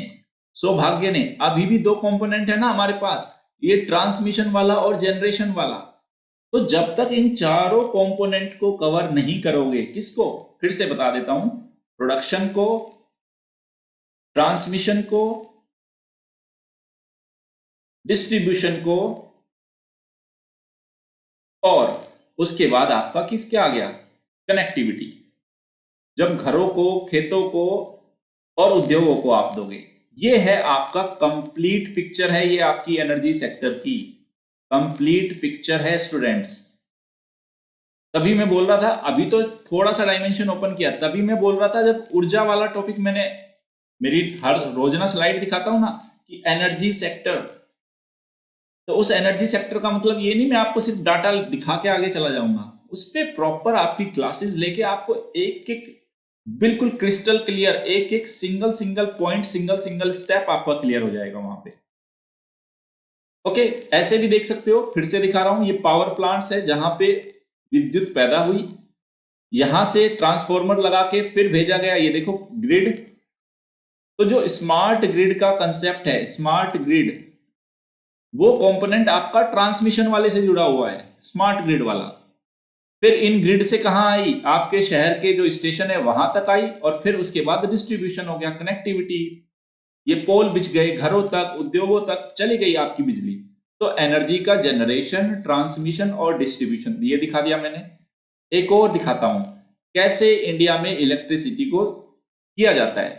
आप ये मान के चलो, ये विंड एनर्जी का प्लांट था, यहां से विंड एनर्जी कोई भी कोल का ले लो, गैस का ले लो, वहां से पैदा हुई। फिर ये ट्रांसमिशन की ग्रिड आ गई। ओके, फिर ये क्या, ट्रांसमिशन ग्रिड के बाद फिर ये पूरा पावर, ये ग्रिड से आपकी यहां तक तार तार बिछते बिछते, पोल पोल बिछते बिछते आ गए आपके डिस्ट्रीब्यूशन तक। और डिस्ट्रीब्यूशन फिर कहां आ गया? इंडस्ट्रीज को, घरों को, जहां भी इसकी जरूरत थी वहां तक हो गया। मैंने कई बार दिखा दिया, 3 डायग्राम दिखाए मैंने आपको, ताकि आपको पिक्चर क्लियर रहे। यहां की इस सेक्टर को टारगेट करना होगा एनर्जी सिक्योरिटी के लिए, इस सेक्टर को, फिर इस सेक्टर को, और फिर ये कस्टमर को। तो जो सौभाग्य योजना थी हमारी, वो सिर्फ कस्टमर को तार बिछा के कनेक्टिविटी दे रही है। पूछो उन गांव से जाके कितने घंटे बिजली आती है, बोलेंगे 1 घंटा। सरकार से पूछना, भैया आप तो कह रहे थे 24/7, तो बोला हाँ तार लगा दिए ना, तार तो बिछा दिए, अगर 24 घंटे आएगी तो 24 घंटे मिल जाएगी। समझ गए ना इस बात को? तो पहले तो तार ही नहीं थे, अब कम से कम तार तो बिछ गए। जब एनर्जी का प्रोडक्शन होगा, जब जब उस तरह की चीजें बिल्डअप हो जाएगी, आपका उतना सारा प्रोडक्शन हो जाएगा, तो वहां तक 24/7 भी हो जाएगी। लेकिन 24/7 अवेलेबल कराने के लिए कनेक्टिविटी की रिक्वायरमेंट थी, वो सरकार ने पूरी कर दी। समझ गए? स्वदेश मूवी याद होगी ना, शाहरुख खान क्या करता है, एक तार लेके आता है, वो गांव तक बिजली के तार वार सब बिछा देता है। वो एटलीस्ट उसने कनेक्टिविटी तो कर दी, हालांकि उसने वहीं जनरेशन भी कर दिया था। उस मूवी में तो गांव की आवश्यकता को शाहरुख खान ने वहीं पे उत्पादित भी कर दी थी, वहीं पे ट्रांसमिशन भी, वहीं पे डिस्ट्रीब्यूशन भी और वहीं पे कनेक्टिविटी भी। उस मूवी में तो चारों चारों जो डायमेंशन है ना वो सारे ही सोल्व कर दिए थे शाहरुख खान ने स्वदेश मूवी में। डन। अब आपके लिए एक होमवर्क है, ये क्वेश्चन है 150 वर्ड। ये लो, आज आपके लिए क्वेश्चन लेके आया हूं। सौभाग्य योजना 24/7 विद्युत आपूर्ति की दिशा में महत्वपूर्ण कदम है, आलोचनात्मक विश्लेषण कीजिए। देखो, अगर मेरे डिस्कशन से पहले ये क्वेश्चन आपने पढ़ा होता तो आपको भी पता है आप क्या लिख रहे होते। अब मेरे डिस्कशन के बाद आप जो लिखोगे एक्चुअल में वो उत्तर की डिमांड है। अब आपके पास उतना कंटेंट है कि आप उस डिमांड को फुलफिल कर सकोगे। इतना कंटेंट अब आप लोगों के पास आ गया। डन। चलो आगे चलते हैं। अब नेक्स्ट क्वेश्चन है IMAC to be domain awareness centre. पहली बात बता देता हूं कहां जाएगा ये। जनरल स्टडीज पेपर 3rd में जाएगा। ये आपका इंटरनल सिक्योरिटी का इश्यू है। आपका इंटरनल सिक्योरिटी मुद्दा क्या है मैं बता देता हूं। देखो, जो 26/11 मुंबई अटैक हुआ था, 26/11 में जो मुंबई अटैक हुआ था, इंडिया में आतंकवादी हमला हुआ था, जैसा कि आपने बहुत सारी मूवीज भी देख ली होगी कि समुद्र के रास्ते से आए थे, एक बोट लेके आ गए थे, पता ही नहीं चला। ओके, तो उस हमले के बाद भारत सरकार ने प्रयास किया कि जो पूरा हमारा समुद्री क्षेत्र है, भाई लैंड वाले एरिया पे तो हमारी है ही है, आर्मी है, BSF है। ओके, तो जो समुद्री क्षेत्र है उससे अगर बहुत सारे जलयान जलपोत ऐसे होंगे जिसके अंदर कौन है, कौन जा रहा है, कोई बिजनेस पर्पस का है, कोई आर्मी के पर्पस का है, किस पर्पस का है, उस पर निगरानी रखने के लिए भारत सरकार ने IMAC उसको एस्टेब्लिश किया था एक नोडल सेंटर के रूप में। तो पूरी कहानी आज IMAC की है। इंटरनल सिक्योरिटी से जुड़ा हुआ मुद्दा है। बहुत ही उम्दा आपका टॉपिक है, बहुत ही शानदार टॉपिक है, समझने की कोशिश करना। चलते हैं। ये देखो, IMAC की फुल फॉर्म क्या है? Information management and analysis centre, IMAC। तो 26/11 मुंबई आतंकवादी हमले के बाद समुद्री डाटा फ्यूजन के लिए गठित किया गया भारतीय नौसेना का क्या है ये? IMAC, इंडियन नेवी का ये वो है नेशनल मैरीटाइम। इसी को जो पहले IMAC को गठित किया गया था, सरकार अब इसको national maritime domain awareness centre के रूप में इसको कन्वर्ट करना चाहती थी। मतलब पहले ये IMAC था, अब इसको अपग्रेड करके इसका दायरा बढ़ा के इसको नेशनल मैरीटाइम डोमेन अवेयरनेस में कन्वर्ट करना चाहती है। अब आपके मन में प्रश्न उठा होगा, अभी तो हमें IMAC ही नहीं पता, तो NMDA तो क्या पता होगा। तो पहले जानते IMAC है क्या। देखो, रक्षा अधिग्रहण परिषद थी, डिफेंस एक्विजिशन जो काउंसिल है, उसने 2012 में अप्रूवल दिया कि IMAC की स्थापना किया जाए। तो 2014 में आपका IMAC बना। इसको 450 करोड़ रुपए की लागत से इसको हरियाणा के गुरुग्राम में इसको स्थापित किया गया। अब ये काम क्या करता है? देखो, समुद्र में जितने भी जहाज है, इंडियन ओशन के अंदर जितने भी जहाज घूम रहे हैं, लगभग 10,000 से ज्यादा जहाज हर वक्त रहते हैं इंडियन ओशन में। अब कौन सा जहाज किसका है, कौन सा व्यापारिक जहाज है, कौन सा सेना का जहाज है, हमें इंफॉर्मेशन मिलनी चाहिए। हम रेगुलर ट्रैक करना चाहते हैं कि भारत के जल क्षेत्र में किसका जहाज है, वो क्या क्या उसका पर्पज है, कौन वो लोग हैं, उसको ट्रैक करने के लिए, वो सारा डेटा कलेक्ट करने के लिए, उस सारे डेटा को स्टडी करने के लिए, लिखा है ना डेटा फ्यूजन, समुद्री डेटा फ्यूजन, उसके लिए हमने बनाया था information management and analysis centre. ये इंडियन नेवी के अधीन है, भारतीय नौसेना के अधीन बनाया था। तो ये IMAC क्या करता है? National command and control communication and intelligence system, पूरा देश के अंदर सिस्टम है उसका, ये नोडल सेंटर है क्या? IMAC। देखो, तो IMAC की स्थापना भारतीय नौसेना और तटीय क्षेत्र में 13 राज्य और केंद्र शासित प्रदेश, कल भी बताए थे मैंने, तट पे है, उनमें फैले जो कोस्ट गार्ड है और द्वीपीय क्षेत्रों में फैले जितने भी ऑपरेशनल सेंटर है, वहां से जो भी इंफॉर्मेशन आती है वो सारी इंफॉर्मेशन इसके पास आती है। वो उसको कोऑर्डिनेट करता है, उन इंफॉर्मेशन के बीच में लिंक एस्टेब्लिश करता है और उनसे जरूरी सूचनाएं निकालता है। तो एक तरीके से ये डेटा प्रोसेसिंग सेंटर है, डेटा प्रोसेसिंग सेंटर। तो जितने भी कोस्ट गार्ड है, जितने भी हमारे आइलैंड एरिया है, वो सारे के सारे अपना सारा डेटा भेजते हैं इसके पास, और वो उस डेटा को स्टडी करके उससे कोई इंफॉर्मेशन निकल सकती है तो निकाल के देता है। अगर आपको याद होगा, मैंने आपको 3 दिन पहले बताया था United Nation convention on law of sea. मैंने बताया था अगर ये भारत का तटीय क्षेत्र है, यहां से 12 नॉटिकल माइल, 24 नॉटिकल माइल बताया था ना मैंने। उसके बाद मैंने आपको बताया था 200 नॉटिकल माइल, सबका नाम दिया था। इस 200 नॉटिकल माइल तक के क्षेत्र को EEZ बोला था। 12 नॉटिकल माइल तक के वाले को मैंने टेरिटोरियल जोन बोला था, और 24 वाले को बोला था कॉन्टिगुअस जोन। याद आया ना आपको, जब मैंने डीप ओशियन मिशन कराया था और मैंने बताया था कि 200 नॉटिकल माइल का जो हमारा EEZ है, उसमें ये पॉलीमेटेलिक नोड्यूल्स निकालेगी भारत सरकार। याद आ गया हो ना। तो इसके बाद का जो एरिया था उसको हमने बोला था हाई सी, ये हाई सी। तो यहां तक तो 200 नॉटिकल माइल तक का तो हमारा ही क्षेत्र है।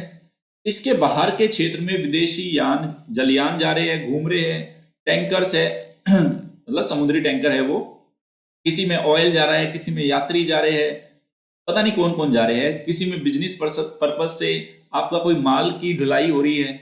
तो ये बोल रहा है जो IMAC है, जो हाई सी मतलब 200 नॉटिकल माइल से परे का क्षेत्र, उस हाई सी में जलयानों को ट्रैक करता है और तटीय क्षेत्र में रडार डेटा को प्राप्त करता है। व्यापारिक जहाजों पर, मतलब जितने भी बिजनेस पर्पस के या जो ट्रेड के लिए जिन जहाजों का इस्तेमाल किया जा रहा है, उन सभी जहाजों पे ऑटोमेटिक आइडेंटिफिकेशन सिस्टम हर जहाज पे लगा होता है।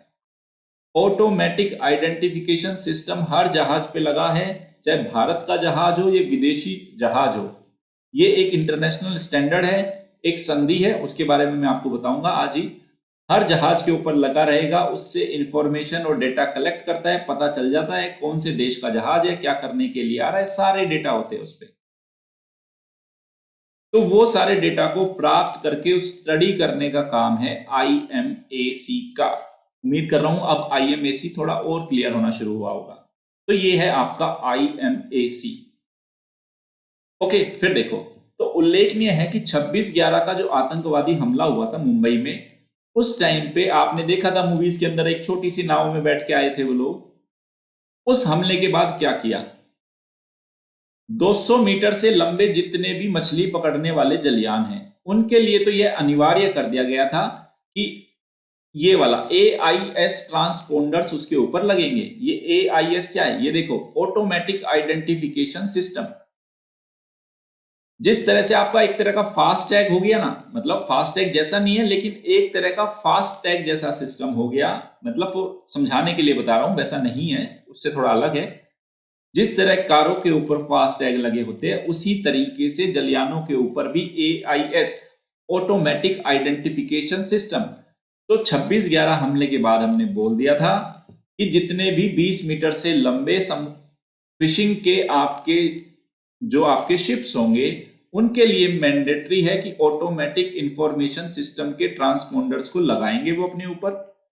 ओके, और 20 मीटर से कम लंबे मत्स्य जहाजों के लिए AIS लगाने के प्रयास किए गए। मतलब जिनकी लंबाई 20 मीटर से ज्यादा है उनके लिए तो मैंडेटरी है कि वो इसको लगाएंगे ही, और सरकार प्रयास कर रही है कि 20 मीटर से कम लंबे वालों पे भी इसको लगाया जाएगा। तो ध्यान रहे कि हिंद महासागर में समुद्री क्षेत्र में लगभग हर वक्त 11,000 से 12,000 जलपोत रहते हैं। ऐसी स्थिति में जलयानों को ट्रैक करना एक बड़ी चुनौती है, और इस चुनौती को जो हैंडल कर रहा है वो IMAC है। ये पहले एक नोडल सेंटर था, अब इसको एक नेशनल सेंटर में सरकार कन्वर्ट करने जा रही है। अब समझ में आ गया होगा आपको कि ये आंतरिक सुरक्षा से संबंधित मुद्दे के लिए ये डाटा हमारे पास होना चाहिए। अब देखो अलग चीज, अब आता है जब बात करते हैं हम समुद्री परिवहन की, समुद्री यातायात की, तब हमें व्हाइट शिप एग्रीमेंट का पता होना चाहिए। व्हाइट शिपिंग एग्रीमेंट ये क्या है? देखो, व्हाइट शिपिंग का मतलब होता है सूचना, वाणिज्यिक और गैर सैन्य व्यापारी जहाजों की पहचान और उनके संचालन पर प्रासंगिक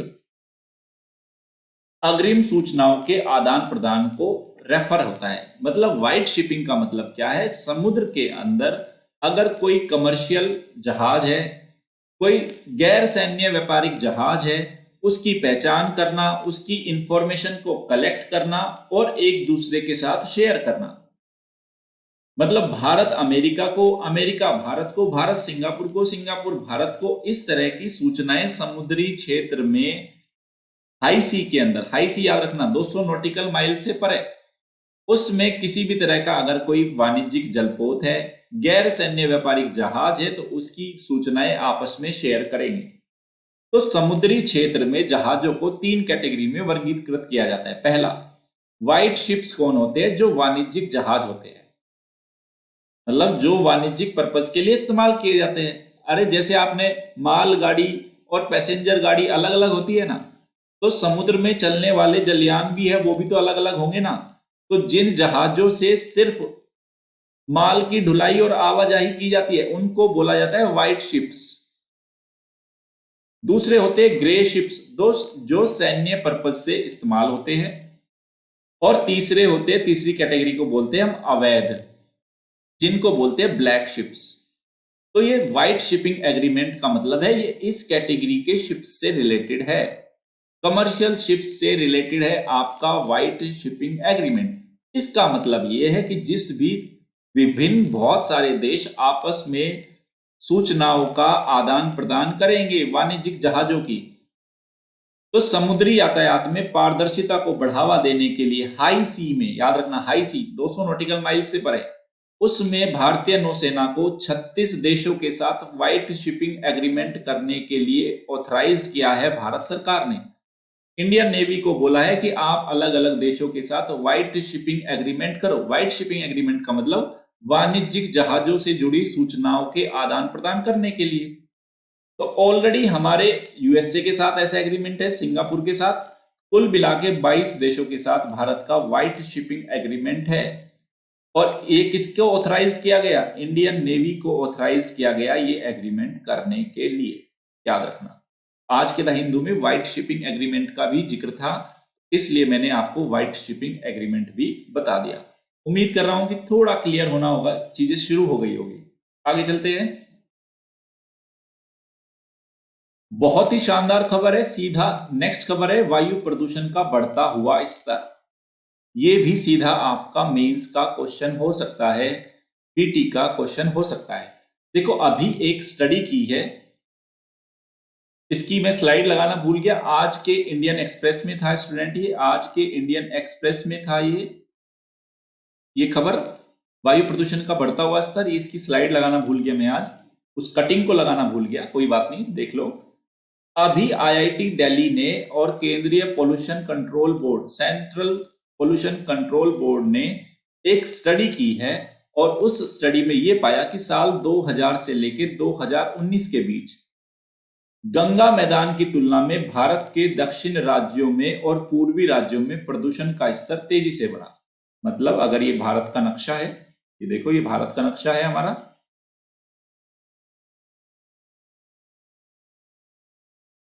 तो ये कहने का क्या मतलब है, यहां पे देखो ये बोला है कि ये गंगा का मैदान है, गंगा जमुना का मैदान है, ये गंगेटिक प्लेन है, और ये बाकी हमारा दक्षिण भारत, दक्षिण भारतीय क्षेत्र हो गया, और ये पूर्वी भारत क्षेत्र हो गया। ये क्या कह रहा है कि 2000 से लेके 2019 के बीच गंगा के मैदान की तुलना में प्रदूषण का स्तर इस पूर्वी भारत के क्षेत्र में उड़ीसा, आंध्र प्रदेश और दक्षिण भारत में महाराष्ट्र, कर्नाटक, तमिलनाडु और केरल, यहां पे ज्यादा पोल्यूशन बढ़ा है पिछले 10-20 सालों में। तो देखो, तो आईआईटी दिल्ली और सीपीसीबी द्वारा संयुक्त रूप से किए गए अध्ययन के अनुसार ग्रामीण क्षेत्रों में प्रदूषण शहरी क्षेत्रों के रेट से ही बढ़ रहा है, जो कि एक चिंतनीय विषय है, क्योंकि ज्यादातर फोकस हमारा शहरी क्षेत्र के प्रदूषण पे होता है। कितनी इंपॉर्टेंट इसने मुद्दा उठाया। इस स्टडी में पाया गया कि जितना प्रदूषण शहरी क्षेत्रों में जिस दर से प्रदूषण बढ़ रहा है, उसी दर से ग्रामीण क्षेत्रों में भी प्रदूषण बढ़ रहा है। लेकिन हम कभी रूरल एरिया के पोल्यूशन की बात नहीं करते, हमारा ज्यादातर फोकस रहता है शहरी क्षेत्रों में। ये बात बोली। फिर देखो क्या कह रहा है। अध्ययन के अनुसार 2001 से 2015 के बीच दिल्ली में अगर हम देखें, PM 2.5 का जो लेवल बढ़ा है वो 10.9% के रेट से बढ़ रहा है। लेकिन ये कह रहा है इसी 2001 से 2015 के बीच में ग्रामीण भारत में भी PM 2.5 का जो प्रदूषण की रेट है वो भी 10.9% ही है। मतलब जिस हिसाब से शहर प्रदूषित हो रहे हैं जिस रेट से, उसी रेट से गांव भी प्रदूषित हो रहे हैं। ये भी चिंता का विषय है। फिर देखो, तो इस अध्ययन में क्या किया गया, सैटेलाइट के डेटा का इस्तेमाल किया गया। अपने प्रकार का ये पहली स्टडी है जिसमें वायु प्रदूषण को स्थानीय रूप से स्टडी किया गया सैटेलाइट डेटा के द्वारा। फिर देखो क्या कह रहा है कि 2019 में 1 लाख से अधिक जनसंख्या वाले भारत के 436 शहरों में और कस्बों में जो वायु गुणवत्ता का जो स्तर है, तो राष्ट्रीय परिवेशी वायु गुणवत्ता मानकों की तुलना में ज्यादा प्रदूषण रहा है। मतलब जो national ambient air quality standard ने जितना अनुमाननीय या इन्होंने बोला था कि इससे ज्यादा आपका प्रदूषण का स्तर नहीं होना चाहिए, देश के 436 शहरों में वो उससे ज्यादा रहा। फिर देखो, अध्ययन ये भी कह रहा है कि आने वाले सालों में ग्रामीण क्षेत्रों में प्रधानमंत्री उज्ज्वला योजना के कारण प्रदूषण का स्तर नीचे गिर सकता है। देखो, अभी तो गांव में ऊर्जा की आवश्यकता किससे करते हैं, या तो हम उपले या जिनको आप गांव में कंडे बोलते हो उसको कर रहे हो, या लकड़ी जला के आप अपने घर का चूल्हा चलाते हो। तो कह रहे हैं अगर प्रधानमंत्री उज्ज्वला योजना चली जाएगी जिसमें एलपीजी के सिलेंडर दिए जाते हैं, तो लोग बाग गांव क्षेत्रों में गैस आधारित ऊर्जा का इस्तेमाल करेंगे, उपलों का कंडों का लकड़ी का इस्तेमाल कम कर देंगे, तो वहां पोल्यूशन घट सकता है। क्योंकि ग्रामीण क्षेत्रों में प्रदूषण का जो सबसे बड़ा कारण है यही है। फिर यहां मैं आपको बता देता हूं PM 2.5 क्या होता है और PM 10 क्या होता है। देखो, PM 2.5 के कणों का आकार 2.5 माइक्रोमीटर या उससे छोटा होता है और PM 10 के कणों का आकार 10 माइक्रोमीटर या उससे छोटा होता है। ये याद रखना है बस हमें। आगे देखते हैं क्या कह रही है रिपोर्ट।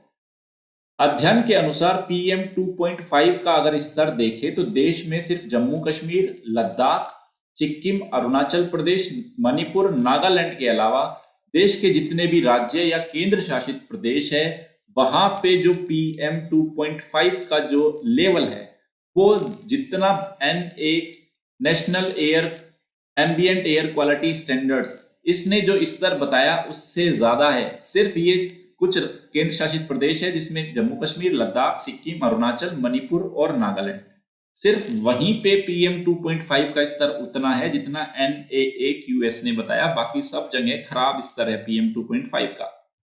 अब इस रिपोर्ट में बताया गया कि पूर्वी भारत मतलब उड़ीसा के अंदर या आपका इधर बंगाल के अंदर, आपका आंध्र प्रदेश के अंदर प्रदूषण का उच्च स्तर का कारण क्या है। पहला बताया इन्होंने माइनिंग एक्टिविटी। वहां पे खनन का कार्य बड़े लेवल पे होता है, बड़ी बड़ी खदानें हैं, उन खदानों में जब माइनिंग की जाती है तो PM 2.5 वहां पे पैदा होता है। दूसरा, यहाँ पे ज्यादातर थर्मल पावर प्लांट्स है जिनसे आपका PM 2.5 का एमिशन होता है, उत्सर्जन होता है। फिर रिपोर्ट कहती है कि अगर दक्षिण भारत के अंदर क्यों बढ़ रहा है प्रदूषण, क्योंकि दक्षिण भारत में तेजी से अर्बनाइजेशन बढ़ रहा है। क्योंकि दक्षिण भारत के जो प्रमुख शहर है, मैं आपको बता देता हूं प्रमुख शहर कौन कौन से है। ये देखो, यहां आपका हैदराबाद उसके चारों तरफ, यहां बेंगलोर उसके चारों तरफ, यहां पुणे उसके चारों तरफ, यहां मुंबई उसके चारों तरफ, यहां कोयम्बटूर, चेन्नई उसके चारों तरफ। तो इनके चारों तरफ तेजी से शहरीकरण बढ़ रहा है। तेजी से शहरीकरण बढ़ रहा है स्टूडेंट, जिसके चलते दक्षिण भारत के अंदर प्रदूषण का स्तर काफी तेजी से बढ़ रहा है। तो हो सकता है यूपीएससी अक्सर इस तरह के क्वेश्चन पूछता है, सीधा मेंस में पूछ ले, हो सकता है इसी साल के मेंस में आ जाए या अगले साल के मेंस में, कि क्या कारण है उत्तर भारत के शहरों की तुलना में दक्षिण भारत या पूर्वी भारत के शहरों में प्रदूषण का स्तर निरंतर बढ़ता जा रहा है। आपके माइंड में तो अभी तक यही होगा कि हम तो रोजाना दिल्ली एनसीआर में पराली पराली पराली ये सुनते हैं, लेकिन दक्षिण भारत की स्थिति भी ज्यादा बेहतर नहीं है, ये भी बात ध्यान रखना। ओके स्टूडेंट्स, आगे बढ़ने से पहले मैं आपको बता देता हूं, अन अकेडमी की लर्निंग ऐप पे मेरी फ्री क्लासेस है, स्पेशल क्लासेस है केस स्टडीज की। 6 केस स्टडीज की क्लासेस है जिसमें आपके 120 नंबर की तैयारी बहुत ही उम्दा तरीके से कराई गई है। अपने आप में ये यूनिक सेशन है, यूनिक क्लासेस है, आप इनको जरूर देखिए और लाभान्वित होइए। ये देखो, केवल 6 कक्षाओं में 120 अंकों की तैयारी कर हुई है आपकी। एथिक्स का केस स्टडी कराई गई वहां पे। कुछ क्या करना है आपको, बस अन अकेडमी लर्निंग ऐप को डाउनलोड करना है, फिर वहां पे नवीन तंवर सर को सर्च करना है और उसके बाद ये वीडियोस देखना शुरू कर देना है आपको। ओके, उसके साथ ही अगर आप वर्ल्ड मैपिंग और इंडिया मैपिंग पे मेरा कंप्लीट कोर्स अवेलेबल है लर्निंग ऐप पे, जिसमें पूरी इंडिया की मैपिंग और पूरी वर्ल्ड मैपिंग कराई गई है। बहुत शानदार तरीके से, उम्दा तरीके से पूरी मैपिंग आपके उंगलियों पे आ जाएगी, उस लेवल से कराई गई। मैं लगातार बोलता हूं, अगर ज्योग्राफी की अच्छी समझ करनी है, अगर आपको अंतर्राष्ट्रीय संबंधों की अच्छी समझ पैदा करनी है, तो आपको वो मैपिंग की क्लास देखनी जरूरी है। और जो भी बच्चा आईएएस की तैयारी कर रहा है उसके लिए वो क्लासेस उतनी ही इंपॉर्टेंट है। आईएएस की कर रहा हो, पीसीएस की कर रहा हो, सबके लिए उतनी मतलब जरूरी है वो क्लासेस।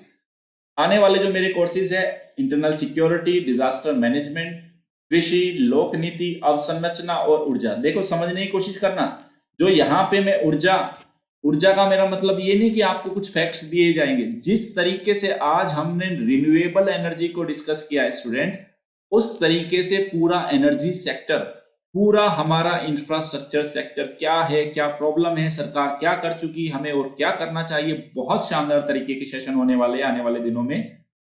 सुशासन के ऊपर, पर्यावरण के ऊपर, सोशल सिक्योरिटी के ऊपर और भारतीय समाज और संबंधित मुद्दे। देखो, ये तो आपको अभी तक फील हो गया होगा, जब नवीन सर के साथ आप जो भी टॉपिक करोगे ना, वो एक नई अप्रोच से और नई तरीके से, सीधा जो यूपीएससी की डिमांड होती है ना स्टूडेंट, में जाके सीधा वहीं अटैक करता हूं। ओके, जितना किताबों में आपको देखने का, न्यूज़पेपर में देखने को मिल रहा है, उतना तो देखो सभी पढ़ रहे हैं। मैं उससे ज्यादा देखना सिखाना चाहता हूं आपको। उसके लिए बस आपको एक काम करना है, जब भी अनअकैडमी को सब्सक्राइब करेंगे, आप मेरे रेफरल कोड नवीन1 को यूज करना। देखो स्टूडेंट, अनअकैडमी पे मैं कितने ज्यादा लंबे समय तक कितना ज्यादा गाइडेंस दे पाऊंगा, उसकी ताकत अनअकैडमी ने सिर्फ आपको दी है। वो इसलिए कि आप जब अनअकैडमी को सब्सक्राइब करें, मेरे कोड को यूज करेंगे, तो उससे क्या है, मेरी स्टेबिलिटी बढ़ जाएगी। आपको ज्यादा से ज्यादा एग्जाम ओरिएंटेड चीजें मैं आपको सिखा पाऊंगा। मेरा साथ जरूर देना। उसके साथ मैं बता रहा हूं, जल्द ही ज्योग्राफी, जीएस और ज्योग्राफी ऑप्शनल के मैं लाने की प्लानिंग कर रहा हूं। तो जैसे ही पूरा एक शेड्यूल बनता है वो मैं आपको बता दूंगा।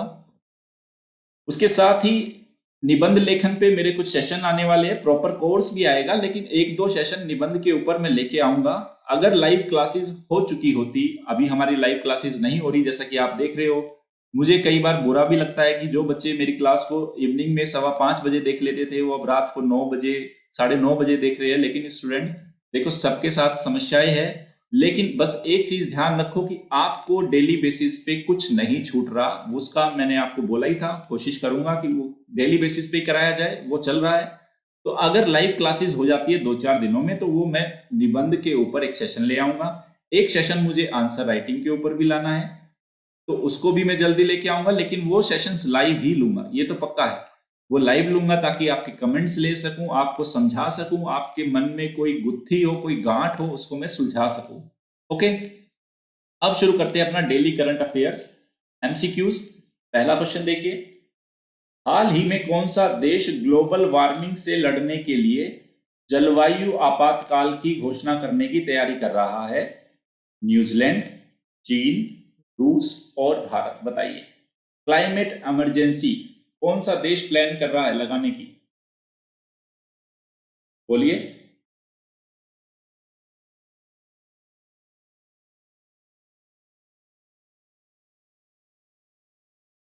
आज के इंडियन एक्सप्रेस में आई थी ये खबर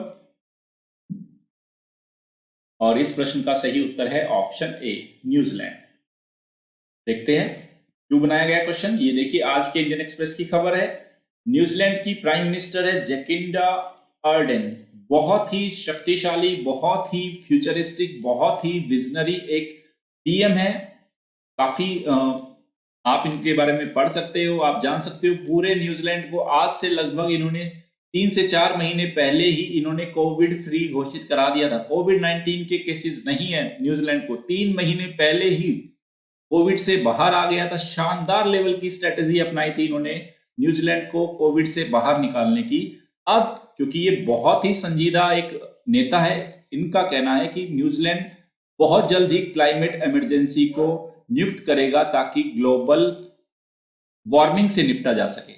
ओके, तो ये याद रखना कि न्यूजीलैंड से पहले कनाडा, मैंने बताया था आपको, फ्रांस और यूनाइटेड किंगडम या आप कह लीजिए ब्रिटेन पहले ही घोषणा कर चुके हैं क्लाइमेट इमरजेंसी की। ये देश पहले से ही क्लाइमेट इमरजेंसी को घोषणा कर चुके हैं, तो न्यूजीलैंड करने वाला इसमें एक नया देश हो जाएगा। अगला क्वेश्चन है, हाल ही में भारत ने किस देश के साथ जैव विविधता संरक्षण के लिए मेमोरेंडम ऑफ अंडरस्टैंडिंग अर्थात समझौता ज्ञापन पर हस्ताक्षर किए? Japan, Bhutan, Finland, Israel. बताइए ए, बी, सी या डी, क्या सही उत्तर होगा इसका? ए, बी, सी या डी?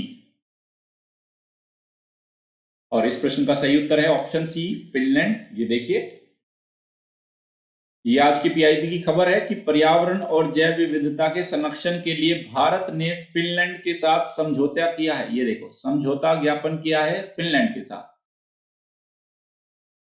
अगला क्वेश्चन है, उम्मीद करूंगा बिल्कुल सही जवाब देंगे। निम्नलिखित में से कौन सा या से नवीकरणीय ऊर्जा के स्रोत है? रिन्यूएबल एनर्जी के सोर्स है सौर ऊर्जा, भूतापीय ऊर्जा, समुद्री ऊर्जा, पवन ऊर्जा और नेचुरल गैस, प्राकृतिक गैस ऊर्जा। प्राकृतिक गैस ऊर्जा है ये। बताइए ए, बी, सी या डी, क्या सही उत्तर है? रिन्यूएबल एनर्जी के कौन से सोर्स है? रिन्यूएबल एनर्जी जो बार बार इस्तेमाल की जा सकती है। ए, बी, सी या डी, क्या सही उत्तर होगा? बताइए। और इस प्रश्न का सही उत्तर है ऑप्शन सी, 1, 2, 3, 4। सौर ऊर्जा हमने देखी, भूतापीय ऊर्जा जमीन से निकलने वाली जो ज्वालामुखी टाइप की और उस टाइप की जो गैसेस निकलती है वो, और समुद्री ऊर्जा, पवन ऊर्जा, नेचुरल गैस तो आप जानते हो जीवाश्म ऊर्जा है ये नेचुरल गैस, तो इसलिए पांचवा नहीं है, तो ये पांचवा कट हो गया, डी कट हो गया। ए, बी, सी या डी, तो सी इसका सही उत्तर हुआ। अगला प्रश्न है, संयुक्त राष्ट्र द्वारा प्रति वर्ष किस दिन महिलाओं के विरुद्ध हिंसा के उन्मूलन के लिए अंतर्राष्ट्रीय दिवस के रूप में मनाया जाता है? 24 नवंबर, 25 नवंबर, 26 नवंबर या 27 नवंबर? कल ही मैंने आपको पढ़ाया था ये। महिलाओं के विरुद्ध हिंसा के रूप में क्या परिभाषा थी ये भी बताई थी मैंने, और वर्ल्ड बैंक का एक डेटा भी बताया था कि दुनिया की कितनी महिलाओं के साथ शारीरिक हिंसा होती है। इस प्रश्न का सही उत्तर है ऑप्शन बी, 25 नवंबर। ये लीजिए। अगला क्वेश्चन है, MQ-9B गार्जियन UAV भारत ने निम्नलिखित किस देश से लीज पर लिया? जापान, इजराइल, संयुक्त राज्य अमेरिका और फ्रांस। कल बताया था मैंने आपको। 2-3 क्वेश्चन अब मैं ऐसे डाला करूंगा जो 2-3 दिन पुराने होंगे, ताकि पता रहे आपको वो चीजें याद है भी या नहीं। बताइए, MQ-9B गार्जियन किससे लिया था हमने? और प्रश्न का सही उत्तर है ऑप्शन सी, ये हमने लिया है संयुक्त राज्य अमेरिका से। कल ही मैंने बताया था 2 हमने MQ-9B गार्जियन, और कल मैंने पूरा UAV, पूरा ड्रोन क्या होता है, ड्रोन के टाइप क्या होते हैं, माइक्रो बताया था ना, नैनो, माइक्रो, मीडियम, लार्ज, वो सब कैटेगरी याद रखना उन सारी चीजों को। ड्रोन नीति बताई थी 2018 की। 2020 के फिर मैंने आपको नए नियम भी बताए थे। अगला क्वेश्चन है, हाल ही में किन देशों के बीच में ग्रैंड इथोपियन रेनेसा डैम को लेकर विवाद चल रहा है? इथोपिया केन्या, इथोपिया मिस्र, दक्षिण अफ्रीका बोत्सवाना और इथोपिया, लीबिया अल्जीरिया मिस्र और इथियोपिया। बताओ। ये बताया था मैंने आपको, अगर याद हो, कुछ दिनों पहले मैंने आपको grand Ethiopian Renaissance dam, GERD भी बोला जाता है इसको, किनके बीच में विवाद चल रहा है इसको लेके?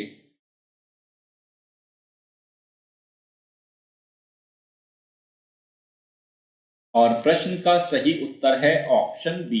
ये देखिए, इथोपिया और मिस्र के बीच में विवाद चल रहा है।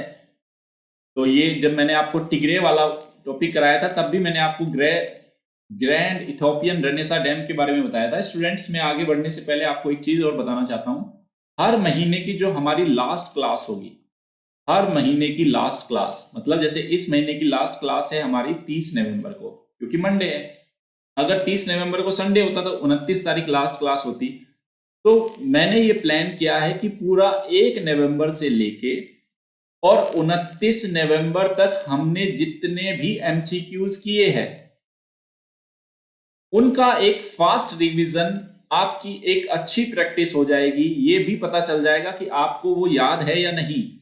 तो हर महीने की लास्ट क्लास के दिन मैं आपके सामने MCQ का एक कंप्लीट सेशन भी लेके आया करूंगा। ये मैं प्लान कर रहा हूं, जिसमें आपको पूरे महीने भर के, क्योंकि हर दिन हम मिनिमम 5 क्वेश्चन तो करते ही है, किसी दिन 8 भी, किसी दिन 9 भी, तो लगभग हमारे पास कितने क्वेश्चन हो जाएंगे स्टूडेंट? 100 से 150 के बीच में क्वेश्चन होंगे, जो हर महीने के लास्ट में आके आपका रिवीजन हो जाया करेगा।